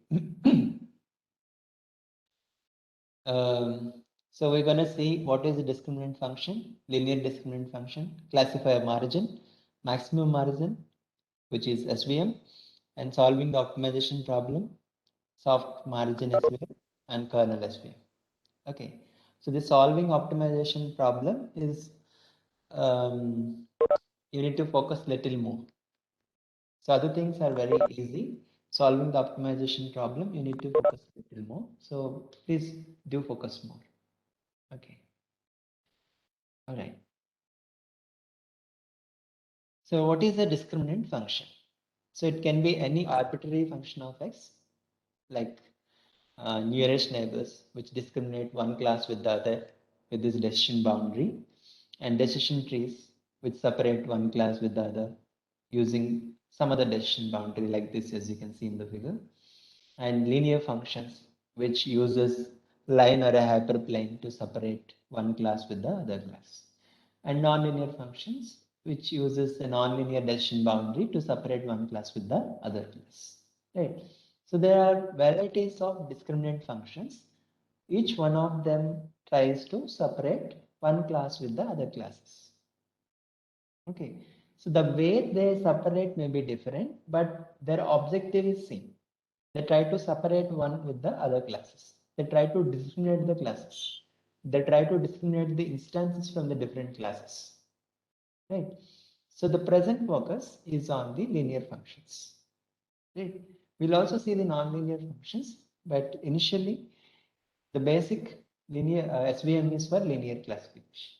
Right. So we're trying to separate. We're trying to see these linear functions. Okay, which uses the line. So g of x is W transpose x plus d, which means it's a line or a hyperplane. Right. So g of x is a linear function, as you can see in the right side figure, which is like a line in a two-dimensional space. Okay, so where W transpose x plus b equal to 0 for all the points that are lying on the plane, like all the points that lies on the plane, this value is equivalent to 0. And for all the points that are above the line, W transpose x plus b greater than 0. For all the points that are below the line, W transpose x plus b less than 0. And this is a hyperplane in the feature space. If it is a multidimensional space, then it is a hyperplane. Okay. And here n is the normal vector. Normal vector means normal vector of unit length. What is the normal vector? When do you say one vector is the normal vector? Perpendicular. Yeah. So if W transpose x plus b is equivalent to 0, then you can say W is perpendicular to this x, isn't it? It is orthogonal or normal vector of x, right? So we are taking the unit length normal vector by dividing it with the modulus of that. Okay. So this is unit length. N is of unit length. Okay. So just remember that. Okay. Now the question is, how do you classify these points using a linear discriminant function in order to minimize the error rate? Okay. So there are many lines possible. Okay. Infinite number of answers. So this also zero error. Error rate is 0. It is correctly classifying all the instances, all the positive instances and all the negative instances. Positive instances are the green points, negative instances are the white points. Many lines possible, right? This line, this line, this line, this, all the lines. So which line is the best line? So which line is the best line? Okay. Which line is the best line? Suppose if I give you data something like this. Okay. So something like this. Let's say these are some houses. All these points are the houses. Okay. All these are houses. This is one group of houses, and these are another group of houses. Suppose if I ask you to lay a road in between these houses, so which road would you prefer? Sorry, this road or this road? Road 1 or road 2? Which road would you prefer? Road to Road 2 we will prefer, because if you lay road in this direction, you can maximize the width of the road. Correct? Whereas if you lay a road in this direction, you cannot maximize the width of the road. So what is the use of maximizing the width of the road? Because even if you get more number of houses, it will accommodate those houses. Correct? So similarly, in the case of classification also, even if the more number of data is generated from the same distribution, those will be close to this, somewhere here. If the width is maximum, then it could accommodate them and can correctly classify them using the middle line as the classifier. You get the intuition now? So there are many lines possible, but which is the best line? The line that maximizes the margin is the best line. And why do we have to maximize the margin? Because it could accommodate the points from the same distribution for the future use, right? So which line is the best line? The line that maximizes the margin. So let's see an example. So this is the point. So intuitively, if you see to which class it belongs to which class it is more closer, positive class or negative class? This is the point that Negative. Negative. it is more close to the negative class. Negative But if class. you learn the classifier like this, which is not a maximum margin classifier, then what is happening? It is classifying it as the positive point, right? But if you learn a classifier something like this, it is correctly classified. Okay, so then we define the margin of a linear classifier as the width that the boundary could be increased by before hitting the data points. Okay, so you can see this dark yellow color one is the margin of this line, W transpose X plus B equivalent to 0. So before you hit to the data points, you increase the margin, you can increase the boundary. Then we call that as the width. So this is the width. And the points that are hitting to this boundary, we call them as the support vectors. We call them as support vectors. Those are the points that margin pushes up against. And the optimal classifier is the one with the largest margin. So you are interested in learning a line or a hyperplane that maximizes the margin.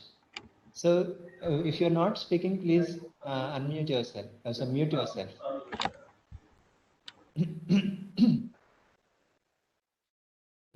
So if you're not speaking, please mute yourself because it creates disturbance.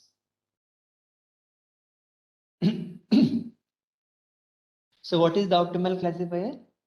The optimal classifier is the one with the largest margin, with the maximum margin. Okay, so now how do you learn this maximum margin classifier is the question. The support vector missions SVM technique is learning a classifier that maximizes the margin. So how is it learning? How it formulates that problem? How can it get? It's not that from the, I mean, you chant some mantra and taking some equation of the line, some parameters, and those will be the line, that will be the line that maximizes the margin. It cannot happen that way, right? Right. So there should be some learning involves. Okay. We are saying that there should be some space between our decision boundary and the nearest data points of the either class. Okay. Are you following me? I mean, is this okay? I mean, Have you understood Yes, sir. so far? Yeah, okay. So we want some space between our decision boundary and the nearest data points of the either class. So let's rescale the data such that anything on or above the positive boundary is one class, anything on or below the negative boundary is other class. Okay, so we're adding two planes. One is a positive plane such that anything on or above the positive plane is +1. Anything on or below the negative plane is -1. Like this. So these are the decision boundaries that we have added. Right. So now we're not saying this. Right. We're not saying +1 if this is the above this boundary and negative -1 if below this line. We're not saying that. We are saying anything on or above the positive boundary is +1. Anything on or below this boundary is -1. So we are giving some gap, right? So this gap we are trying to give. So let's rescale. So when we rescale, so +1 if W transpose X plus B greater than or equal to 1, -1 W transpose X plus B less than or equal to -1. Right? So what we are interested in now? We are interested in maximizing the distance between these two lines. Right? Isn't it? We want to maximize the distance between these two lines. Okay, so what is the distance? How do you compute the distance? Let us see. So we know that these two lines are parallel. If they are parallel lines, they share parameters W and B. W and B are common to them, right? So as you can see here, W, B and same, right? So because they are parallel, they share the parameters W and B. So pick any arbitrary point x1 that is lying on the negative plane. So let's pick this, any arbitrary point, any point, randomly you pick x1. Let's say that is x1. Okay. So if I want to measure the distance between this point to the point on the positive plane, which point would you pick up? Would you pick up this point or this point? Which point would you pick up?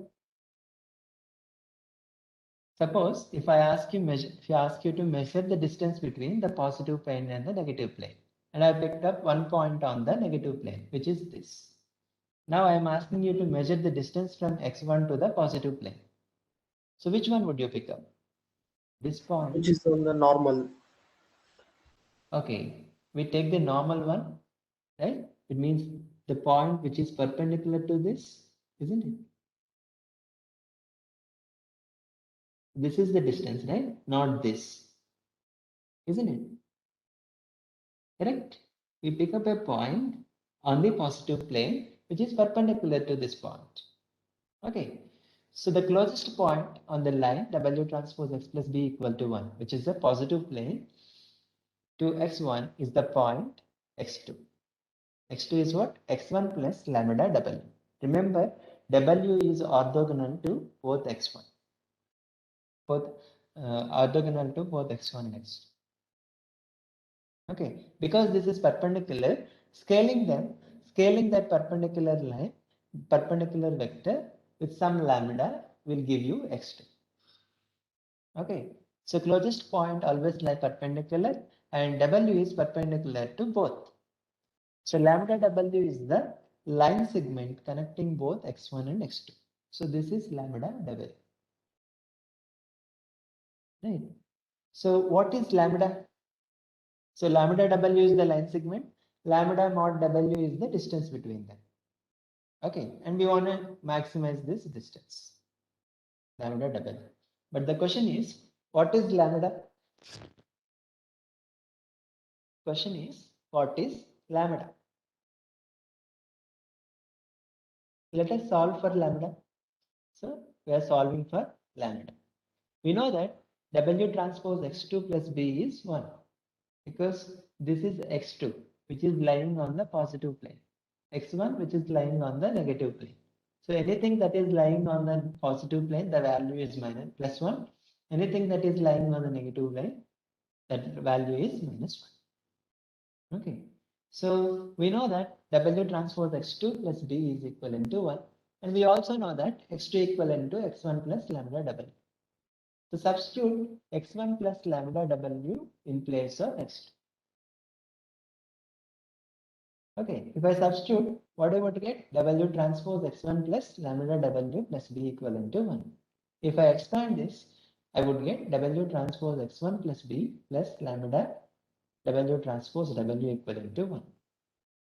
Can anyone tell me what is the value of this W transpose x1 plus B? X1 is the point that is lying on the negative plane. Minus -1. 1. Minus -1. So we can substitute that, right? So we can substitute the value of -1 in that place, and you would get lambda times W transpose W equivalent to 1. -1 plus lambda times W transpose W equal to 1. So if you bring that -1 the other side, this is equivalent to this, and lambda equivalent to 2 by W transpose W, which is 2 by norm of W square. Norm of W square. So I've got lambda now. So what I'm interested, the distance, which is lambda times mod W, right? So the distance is lambda times mod W, which is 2 by mod W, which is equivalent to 2 by square root of W transpose W. So this is the distance between the positive plane and the negative plane. And I have to learn this W such that the distance between I have to positive plane and the negative plane is increased. Learn W and B such that this distance between the positive and the negative plane is increased, maximized. Okay, so how do we do that? So intuitively, we want to maximize the distance between the boundaries. That means the margin. We want to maximize this. And maximizing some x is equivalent to minimizing 1 by x. Correct? Agree? So maximizing this is equivalent to minimizing W by 2. I'm just calling it as W2 because every time it is, I'm not that comfortable to call it as mod W. So maximizing 2 by W is minimizing W by 2. And minimizing W by 2 is equivalent to minimizing W square by 2. So this is to simplify the future in the mathematics, we have taken square of that, and it is not affecting our objective. Okay, so let us try to formulate it more formally. We want to minimize this W square by 2. Okay, but the trick here is, if you just want to minimize W square by 2, then you take 0. Take all W as 0. Then it is minimum, no? Isn't it? When you take W equal to 0, that is minimum. But what is the point? We have to minimize that. At the same time, you have to correctly classify all the instances. Right? So you have to correctly classify all the instances mean y should be plus 1. W transpose x plus b should be greater than or equal to 1 for all the positive instances, and W transpose x1 plus b less than or equal to -1 for all the negative instances. It means what? All the positive instances should lie on or above the positive plane, and all the negative instances should lie on or below the negative plane. So you have to minimize this, because this is minimizing this is equivalent to maximizing the margin. How is it? We have already seen. So we have to maximize the margin. At the same time, what are the rules that you have to follow? We have got some constraints. What are those rules? Rules are all the positive instances should lie on or above the positive plane, and all the negative instances should lie on or below the negative plane. Okay, so is that clear so far? Yes, sir. Yeah, so this is our objective. Now the question is, we have got two constraints here. Can we represent both of them in a single condition? So let us see. So we can represent both of them using this condition. Right? So yi times W transpose x plus b greater than or equal to 1. So if you see this condition, yi should be plus 1. W transpose x plus b greater than or equal to 1. then yi equivalent to plus 1. If you multiply yi and W transpose x plus b, where yi is plus 1 and W transpose x plus b is greater than or equal to 1, what is the resultant? Resultant is greater than or equal to 1, isn't it? And you multiply yi with W transpose x plus b. When this is positive, when this is greater than or equal to 1. Resultant is greater than or equal to 1. Agree? Yes or no? Yes, sir. Yeah. Yes, sir. So similarly, when you multiply yi with W transpose x plus b, in this case, yi is minus 1 and W transpose x plus b less than or equal to minus 1. What is the resultant? Greater than equal to 1 because sign changes. Yeah, so it is greater than or equal to 1 in this case also. So you can represent both of them with a single condition, right? Condition is yi times W transpose x plus b should be greater than or equal to 1. Okay, so this is my objective. I want to minimize W squared by 2 such that yi times W transpose x plus b greater than or equal to 1. Objective is clear, but how to solve this? It's not directly gradient descent because there is some constraint here. Okay, and we don't know how to solve with the constraint, gradient descent with constraint. Okay, so there are some algorithms to solve with constraint, but this is a complex constraint. Right, right. So let us see how to solve that. Okay, so this is a quadratic programming with linear constraints. You want a quadratic programming problem with linear constraints. So if the optimization problem is in the following form, minimization of some f of x subject to g of x less than or equal to 0, then we have a Lagrangian theory. According to that, we can rewrite this equation as minimization of maximization of alpha greater than or equal to 0, f of x plus alpha times g of x. So if the function is in this form, according to Lagrangian theory, you can rewrite into this form. It means you can represent the condition as part of the objective function by multiplying it with the Lagrangian variable. Alpha is the Lagrangian variable here. Okay, and such that alpha greater than or equal to 0 is the additional constraint that we are getting here. That is the only constraint that we are getting here. Is our function is in the same form? Is it in the same form? This is f of x, no doubt. F of x equal to W square by 2. Is it in the g of x form? G of x less than or equal to 2, less than or equal to 0? Is it? No, right? No. But can we convert into that form? Yes, sir. We can convert, right? So let us try to convert that. So our constraint is yi times W transpose x plus b greater than or equal to 0. The form that we require is g of x less than or equal to 0. Okay, so bring this one this side, yi times W transpose x plus b minus 1 greater than or equal to 0. And if you multiply this with minus, then 1 minus yi times W transpose x plus b less than or equal to 0. So we have got the constraint in the required format.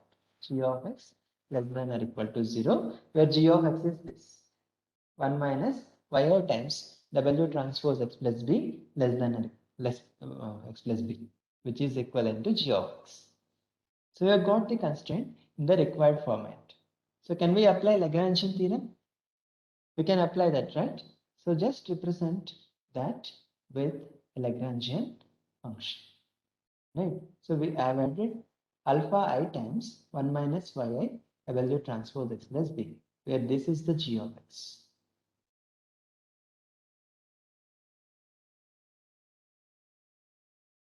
Right. For all the instances, sum over I equal to 1 to n. Okay. So my objective is this. If I take the minus out here, W squared by 2 minus sum over I equal to 1 to n alpha I times 1 yi times W transpose x plus b minus 1, such that alpha I greater than or equal to 0. I just took this minus out, that's all. I didn't do anything. So this is my objective, right? So this is the objective, but let us try to see the intuition behind it. Okay, so let us try to see the intuition behind this, adding this. So what the constraint is representing? This is the constraint we have added here, no? What the constraint, intuition behind the constraint? What is the intuition behind the constraint? There should be correct classification for all the trend instances, isn't it? When you're saying all the positive instances should lie on or above the positive plane, and all the negative instances should lie on or below the negative plane. What does that mean? You want to correctly classify all the training instances. Isn't it the intuition? Yes, sir. Correct?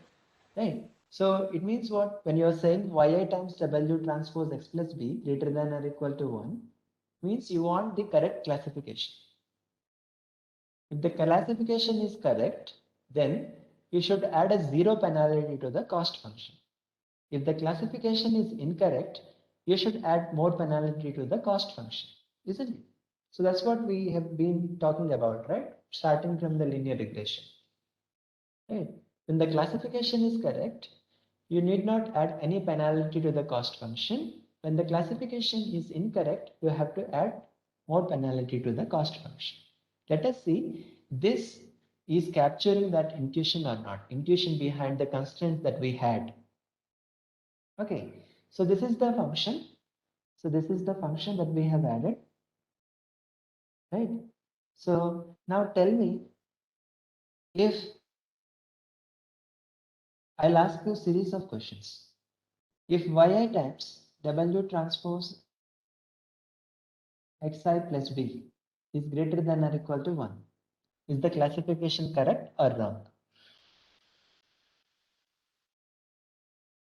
Correct, sir. The classification is correct.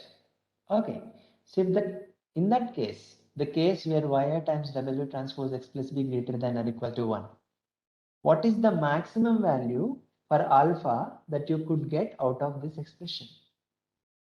If this part is greater than or equal to 1, what is the maximum value that you could get for alpha?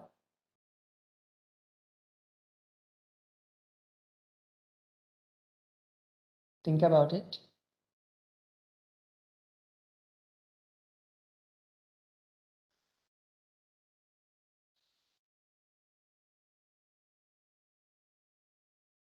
What is the maximum value that you could get out of this expression?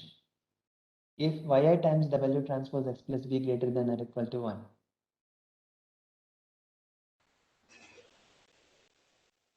Anyone? Negative value. So I'll ask you an intermediate question between them. If this is greater than or equal to 1, what is this value?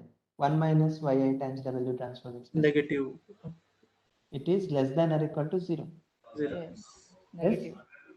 Right. If it is less than or equal to 0 and you have a constraint alpha greater than or equal to 0, what is the maximum value that you could get out of this expression?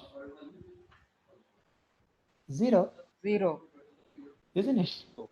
It's very simple, right? The maximum value, this can be any value between less than or equal to 0. And you're expecting for the maximum value. What is the maximum value? 0. Isn't it? It means what? When the classification is correct, this expression is giving the maximum value as 0. Correct? When the classification is correct, this expression is giving the maximum value as 0. It means what? We are adding a 0 penalty to the correctly classified instances. Okay, so do you appreciate that? Yes, Appreciate yes. that? Yes, Yeah. yes. Yeah, so this expression is giving the maximum value as 0 when the classification is correct. Right? It means you are adding a 0 penalty to the cost function. Let us see when yi times w transpose x plus b less than 1. It means what? The classification is wrong. When the value less than 1, the classification is wrong. What is the maximum value that you could get if this is less than 1? If this is less than 1, the whole thing will be a positive number. And the maximum value that you could get out of this expression is infinity. For alpha greater than or equal to 0, isn't it? Because this is a positive. It means what? You are penalizing the misclassified instances. So isn't it capturing the intuition behind our constraints? Isn't it capturing that? Yeah. Yes, sir. Yes, it is capturing. So that is the intuition behind this Lagrangian multiplier. Right. So this is the actual objective using the Lagrangian function, which we have already seen. We can define the dual problem for this. What is the dual problem? If you have two objectives, one is minimization and another one is maximization, you can interchange these two objectives. So earlier it is minimization of maximization. Now it is maximization of minimization. Okay. So you interchange this max and min. Okay, we have interchanged max and min. Right. So now this we call it as a dual problem. Right. So let us try to solve the primary problem and substitute that in the dual problem. Okay. So please hold on for 5-10 minutes. Very patience. Listen to it very carefully. You will really appreciate this formulation. Right. So now this is the original problem that I am trying to solve. Dual problem, I'll solve it later. I'll substitute the things I've got from here in the dual problem. Right. So this is the original problem, which is this one. Okay. And this one I'll solve it later. I'm trying to solve this primary problem first. Okay. So this is the problem, minimization of W square by 2, sum over alpha I by 8 under the transpose plus p minus 1. Right. So what is this aiming at? It is trying to find out W and B such that this is minimum. Correct? It is trying to find W and B such that this loss function is minimum. Yes, sir. Correct. So when do you get the optimal parameters? Suppose if this is a function, where do you get the optimal parameters? You would get the optimal parameters here at that line, right? When slope is 0, isn't it? Agree? Or do you get Yes. the slope is when slope is positive or when slope is negative? No, sir. You will get when the slope is 0, isn't it? Yes, sir. You would get the optimal parameters when the slope is 0. So you take the derivative of the loss function with respect to the parameter and equate that to 0. Right? So the optimal parameters can be obtained by deriving it with respect to parameters and equating them to 0. Right? So the loss function, I've taken derivative with respect to W and I equate that to 0. So if I solve this, I would get W equivalent to sum over I equal to 1 to n alpha I by xi. Similarly, the other parameter B, take the derivative with respect to B and equate that to 0. Right? So I get this expression sum over I equal to 1 to n alpha I by equivalent to 0. Okay. So now I've got something from this primary problem. So let's try to substitute this here in the dual problem. Right? So instead of minimizing it over W and B subject to the constraint involving alpha, we can maximize it over alpha. Okay. So thus, after substituting W in the objective, in this objective, and using this equation sum over I equal to 1 to alpha I by equivalent to 0, we get the dual problem as this. Please, I have not derived it here, but it takes some 5-6 steps to solve this. You just substitute W equivalent to sum over alpha I by xi in this problem. In this. In place of W, you substitute that. And once you substitute that, somewhere you will get this sum over alpha I by a. You equate that to 0. Okay, final expression that you would get is this. Maximization of I equal to 1 to n alpha I minus half of sum over ij equal to 1 and alpha a, alpha j, yi, yj, xi transpose xj. Alpha a greater than or equal to 0 and sum over I alpha I yi equal to 0. So this is the constant that we have got from here, which is the additional constant. Right. Now, can you tell me, do you see W and B in this? No, sir. No W, no B. It is completely independent of W and B. See that? It is just completely independent of W and B. You're solving for W and B, that is a different thing.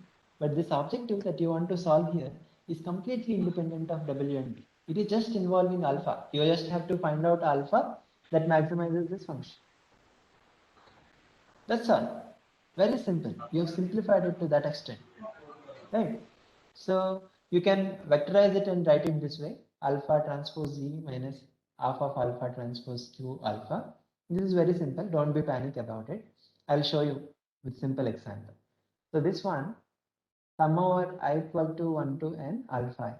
This is written as alpha transpose E. Okay, where E is the vector of ones. 1, 1, 1, 1, so on. Alpha is alpha 1, alpha 2, so on, alpha n. When you take transpose on this, what would you get? You would get row vector alpha 1, alpha 2, so on, alpha n. If you take multiplication of this and this, what would you get? Alpha 1 plus alpha 2 plus so on, alpha n. Isn't it the same thing? Correct? Yes, sir. So you're just representing this in the vectorized notation. Right? So don't worry about it. So this is a maximizing the concave function and can solve the objective function for alpha by various approaches. So this you have simplified it now, and this is a maximization function and it is a concave function. So minimizing convex function is equivalent to maximizing concave function. Very similar. This you can solve using off-the-shelf quadratic programming solvers like QuadProg in MATLAB, CVX optimization in Python, Cplex in Python. So there are some off-the-shelf tools to solve for this problem. If you directly give this, it will give you the solution. Or you can use projected gradient descent approach where it solves the problem with constraints, objective function using some constraint. Any of the techniques you can use. I've given a link in the useful links how to solve this using CVX optimization. Okay, so go through that link if you are interested. Okay, any question? So how we show that it is a concave function? Yeah, convex or concave. There is a procedure to know it. Okay, so we actually compute the Hessian matrix. If you have idea about it, Hessian matrix. If you have no idea, go through it because Yes. I don't want to make the people afraid of it. So because even this problem has a quadratic Yeah. programming. Yeah, that's why. So anything that you would like to know if it is a convex or not, or concave or not, Yes. you find out the Hessian matrix. Yes. And take the positive, whether it is a positive semi-definite matrix or not, Hessian matrix of the objective function with respect to multiple parameters. Yes, sir. If it is a positive semi-definite matrix, then it is a convex. Otherwise, it's not. Yes. So there is some procedure. Just go through it. Yes. Thank you. To Sir. understand, Yeah. whether it is a convex or not. Yes. Okay. So once you solve this objective function and get alpha, you can use alpha to obtain W and B. That is what you are finally interested in, optimal W and B that maximizes the margin. So once you get alpha, you can obtain W and B from that alpha. It is important to note that objective function has no W or B, only just a dot product of input vectors. If you see this, it is just dot product of input vectors. No W, no B. And this is a very important property of this objective function and which will be useful to kernelize the problem. We will see what is kernelization later, but this is the objective that is useful for the kernelization. It doesn't have any W, any B. It only has the dot product of the input vectors. Okay. So if you have any queries so far, you ask it, because as you proceed, you may not understand anything if you don't understand this. Any queries so far? So we have seen that support vector mission is trying to learn a classifier that maximizes the margin, and we have formulated how to maximize the margin and with some constraints, and we have formulated the objective function, and we have solved that using, we have added a Lagrangian constraints, and then we have solved it using the dual prop. Okay, that's what we have discussed so far. Any queries so far? Any doubts? Following me? Following me? Yes, sir. Yes, sir. Yeah. Okay, good. Right. So this is a hard margin. Hard margin is what? If it is, you're setting a hard margin that all the positive instances should be lying on or below the, all the positive instances should lie on or below, on or above the positive plane, and all the negative instances should lie on or below the negative plane. There is no other way. This should satisfy. This is a hard margin, hard constraints you are setting. Okay, so in this case, alpha for the optimal alpha is 1 minus y. This is equivalent to 0. Which means what? For all these instances, alpha is 0. And alpha is non-zero if xi lies on the boundary. If this is the case, then alpha I is non-zero. Because for that, this is equivalent to 0. This part is equivalent to 0. Because yi times w transpose x plus b is equivalent to 1. And this is equivalent to 0. And alpha I need not be 0. It is a non-zero. Right. So if you see, very few instances with alpha I as non-zero. Rest of them is alpha I is 0. So you can just use sparse representation. Okay. So xi with non-zero alphas, we call them as the support vectors because they are lying on the boundaries. Did you get my point? For all the points that are not lying on the boundary, either on the either below the boundary or above the boundary, alpha is 0 for them. For all these points, those points that are lying on the boundary, alpha is non-zero. It means if alpha is non-zero, then it is a support vector. Okay. So now the question is, what if the data is not linearly separable? Like you see, this negative point is this side, positive point is this side. So can you draw a line that separates positive points from the negative points here? Any line. Can you draw a single line that separates positive points from the negative points? No. You cannot No. draw, right? It means it is not linearly separable. Okay. But if you observe this, except for these 2 points, rest of the points are linearly separable. Agree? If you ignore these 2 points, rest of the points are linearly separable. Yes. Yes. The rest of the points linearly separable. Because very few points are not linearly separable, this may be due to the noise or outliers. What is noise? When somebody is recording these points, there may be error in recording. Instead of recording some value, they might have recorded it as another value. Okay, so that might have happened, right? That error may be possible, isn't it?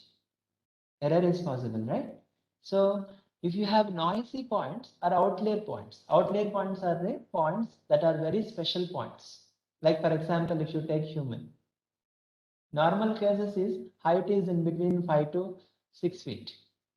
But if you find a 9 feet person, isn't he an outlier? He's a very special person, isn't Yes, he? sir. So maybe due to that, or instead, maybe when somebody is recording, instead of writing 6 feet, he might have written 60 feet. That is the noise. Okay, so there is a difference. So due to noise and outliers, sometimes the separation may not be linear. So instead of labeling this as positive, somebody might have wrongly labeled it as positive instead of labeling it as negative. sorry, instead of labeling it as a positive, somebody might have labeled it as negative. Similarly, instead of labeling this as negative, somebody might have wrongly labeled it as positive. So this is a noise or error while recording. Okay, so if this is the case, so instead of trying very hard to fit these noisy points into the data, it is better to leave them. Do you agree? Instead of trying very hard to fit them into the model, it is better to leave them. It is okay to misclassify them. Yes or no? Yes, sir. So it is better to leave them. It's okay. If you misclassify some of the instances, it's okay. But you don't want to overfit to the rest of the data. You don't want to mess up the rest of the data, keeping them in the mind. Right? So that is where this soft margin SVMs helps us. They introduces a slack variable that can be added to allow misclassification of difficulty or noisy data points. So there is some flexibility that you are giving it to the model. You are not setting up a hard margin. You are giving a flexibility that, see, if you find any font that you are finding it difficult to classify, finding it hard to classify, leave that. It's okay. So that flexibility you are inducing into the model. Okay, so by adding the constraint, by relaxing the constraint, you're not setting that W transpose X plus B should be greater than or equal to 1. You are relaxing the constraint. What you are saying, W transpose X plus B must be greater than or equal to 1 minus slack variable. Slack variable can be anything greater than or equal to 0. Right? So that is the flexibility that you are giving. Okay. At the same time, you shouldn't allow this constraint to misclassify all the points. So for that reason, you also want to minimize this slack variable, sum over the slack variables. Got it? So it's not that you will be allowing every point to misclassify using this constraint. So it will not allow that. Though it is relaxing, it is putting another constraint. You want to minimize this slack variable, sum over the individual slack variables. Okay. So if you give flexibility to each and every model, you will not be able to learn optimal classifier. On the other hand, if you don't give flexibility, you will try very hard to incorporate these noisy points into the model and will mess up the model, overfit to the model, overfit to the data.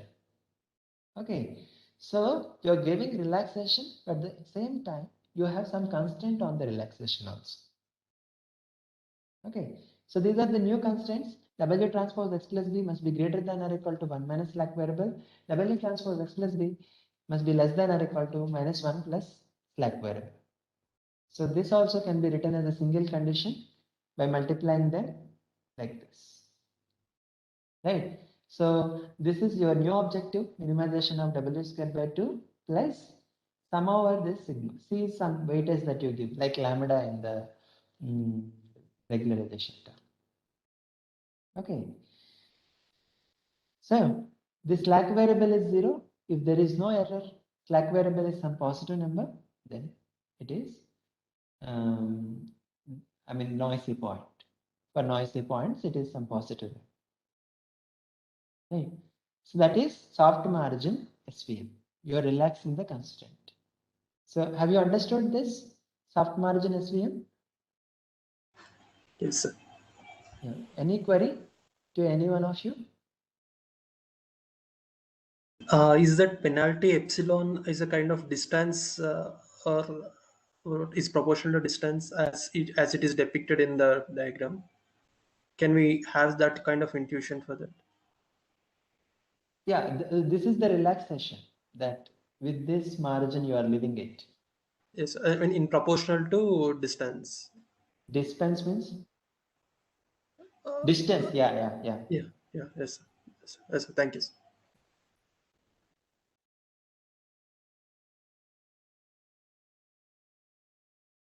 All right. So then non-linear SVMs we'll discuss. So far we have discussed linear SVMs, non-linear with respect to few points. What if the data itself non-linear? Like for example, you see this data. Can you draw a line that separates blue points with the red points? Single line that separates blue points with the red points? You cannot draw a line, right? Whatever line that you draw, this or this, you cannot separate blue points with the red points. And they're not looking like noisy points also, isn't it? So suppose if I have data something like, which is too hard, the data set is just too hard, not like this. It is linearly separable data, right? Can I map this data to a higher dimensional space where it is linearly separable? Suppose if I take this data, which is represented in a one-dimensional space with x. Now I'm adding another dimension, x squared. So instead of representing it with x, I'm representing with two dimensions. One dimension is x, another dimension is x squared. Okay, so if I plot this in two-dimensional space, this is how it is looking like. So now in two-dimensional space, I can separate it, right? I can draw a line like this which separate blue with the red points. It means what? You're transforming the data to a space where it is linearly separable. Right? Similar to the way that you are transforming the regression problem, linear regression to polynomial regression. Right? We're adding new features, new dimensions, transforming the original problem to a space where it is linearly separable. Okay, so that is where the kernel helps us. So we are transforming x to some function of x, psi of x. So x is now represented as a psi of x. Okay, so this is feature in the transformed space. This is the original feature. Okay, so kernel make the linear model work in nonlinear setting. The idea is the original feature space can always be mapped to some higher dimensional feature space where the training set is separable. So we apply the linear model in the new input setting. For example, if you see this, this is not linearly separable in two-dimensional space. But when you bring it down to a different space, you can draw a hyperplane that separates blue points with the red points. So the mapping is changing the feature representation.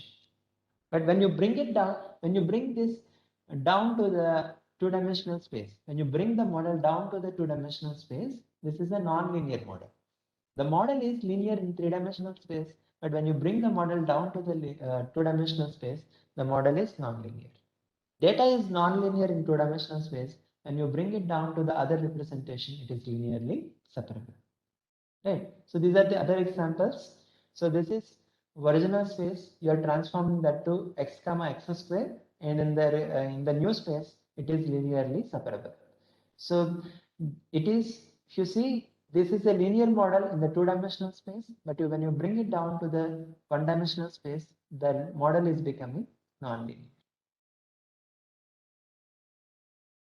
So this is another example. X1 and X2 is transformed into a new representation. X1 square root of X1, X2 and X2 square. So this is the original representation. This is the transformed representation. So this is the transformed representation visualization. This is the original representation visualization. Okay, so in the transformed representation, data is linearly separable. Okay, right. So earlier we have used x now. Now we are using some function of x. Okay, so dual problem can becomes now, instead of the product over the input vectors, product of the input vectors in the transformed space. Psi of x, psi of x. So do you remember one of the slides we have mentioned, this property will help us to kernelize the program. Because we are just transforming x to a different space, we just use the transformed space. That's the only difference. Nothing else will change. Instead of using x, you are using some function of x, transformed x. So that's all. If you have any queries, I'll take. Any query? Yes, some small doubts actually. It may look a silly doubt, but No problem. I got Any doubt you can ask. yeah. But thing is that when implementing support vector machines on hand in widely with pen and paper instead of an practical, so I encountered these doubts. I mean, when we have some set of samples data and we are trying to find a hyperplane to fit that data, so support vectors will direct the give the direction, will constrain the direction of the hyperplanes. So support vector may, are they found before the hyperplane, or they are decided after the finding solution of hyperplane? No, after the complete learning only, you will Yes. find the support vectors. Yes. Thank you, sir. Yeah. Okay, so if any other query? Quickly, any other query? No? Okay. So this is the implementation using library, but if you want to implement it from the scratch, I have already given the links in the useful links. You can go through them,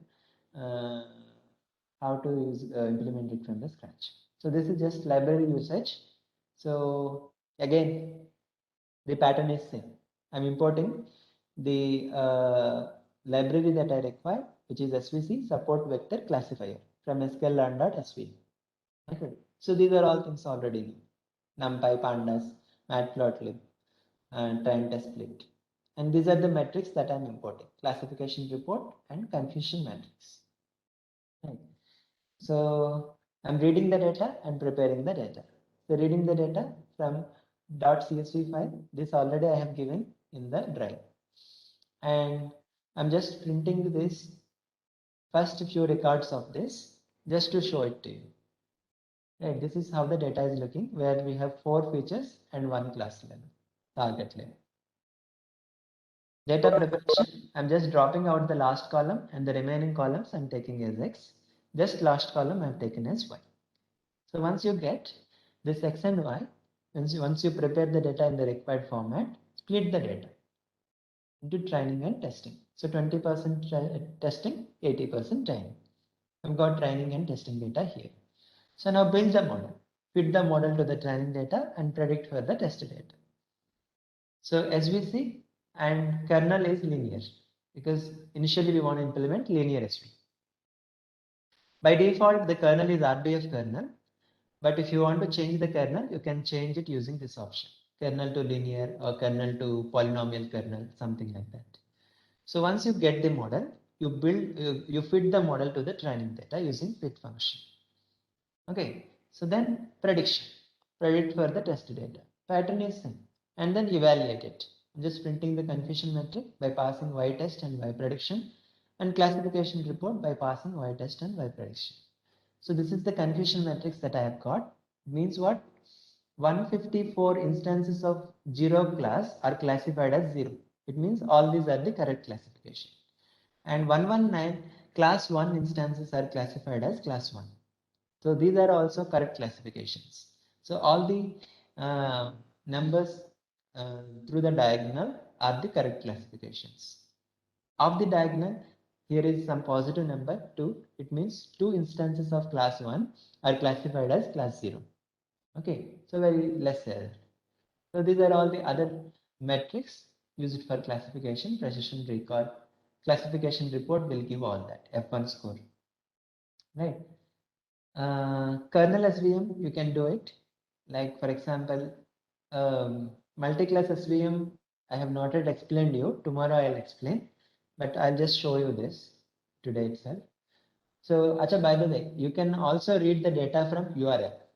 If your data is at some URL like this, you can give the URL and read the data from URL. So instead of passing file, you can just pass the URL to the read CSV. Okay, so this is the iris data set in which we have 4 features and 1 class level. Features are sepal length, sepal width, petal length, petal width. This is the flower data set.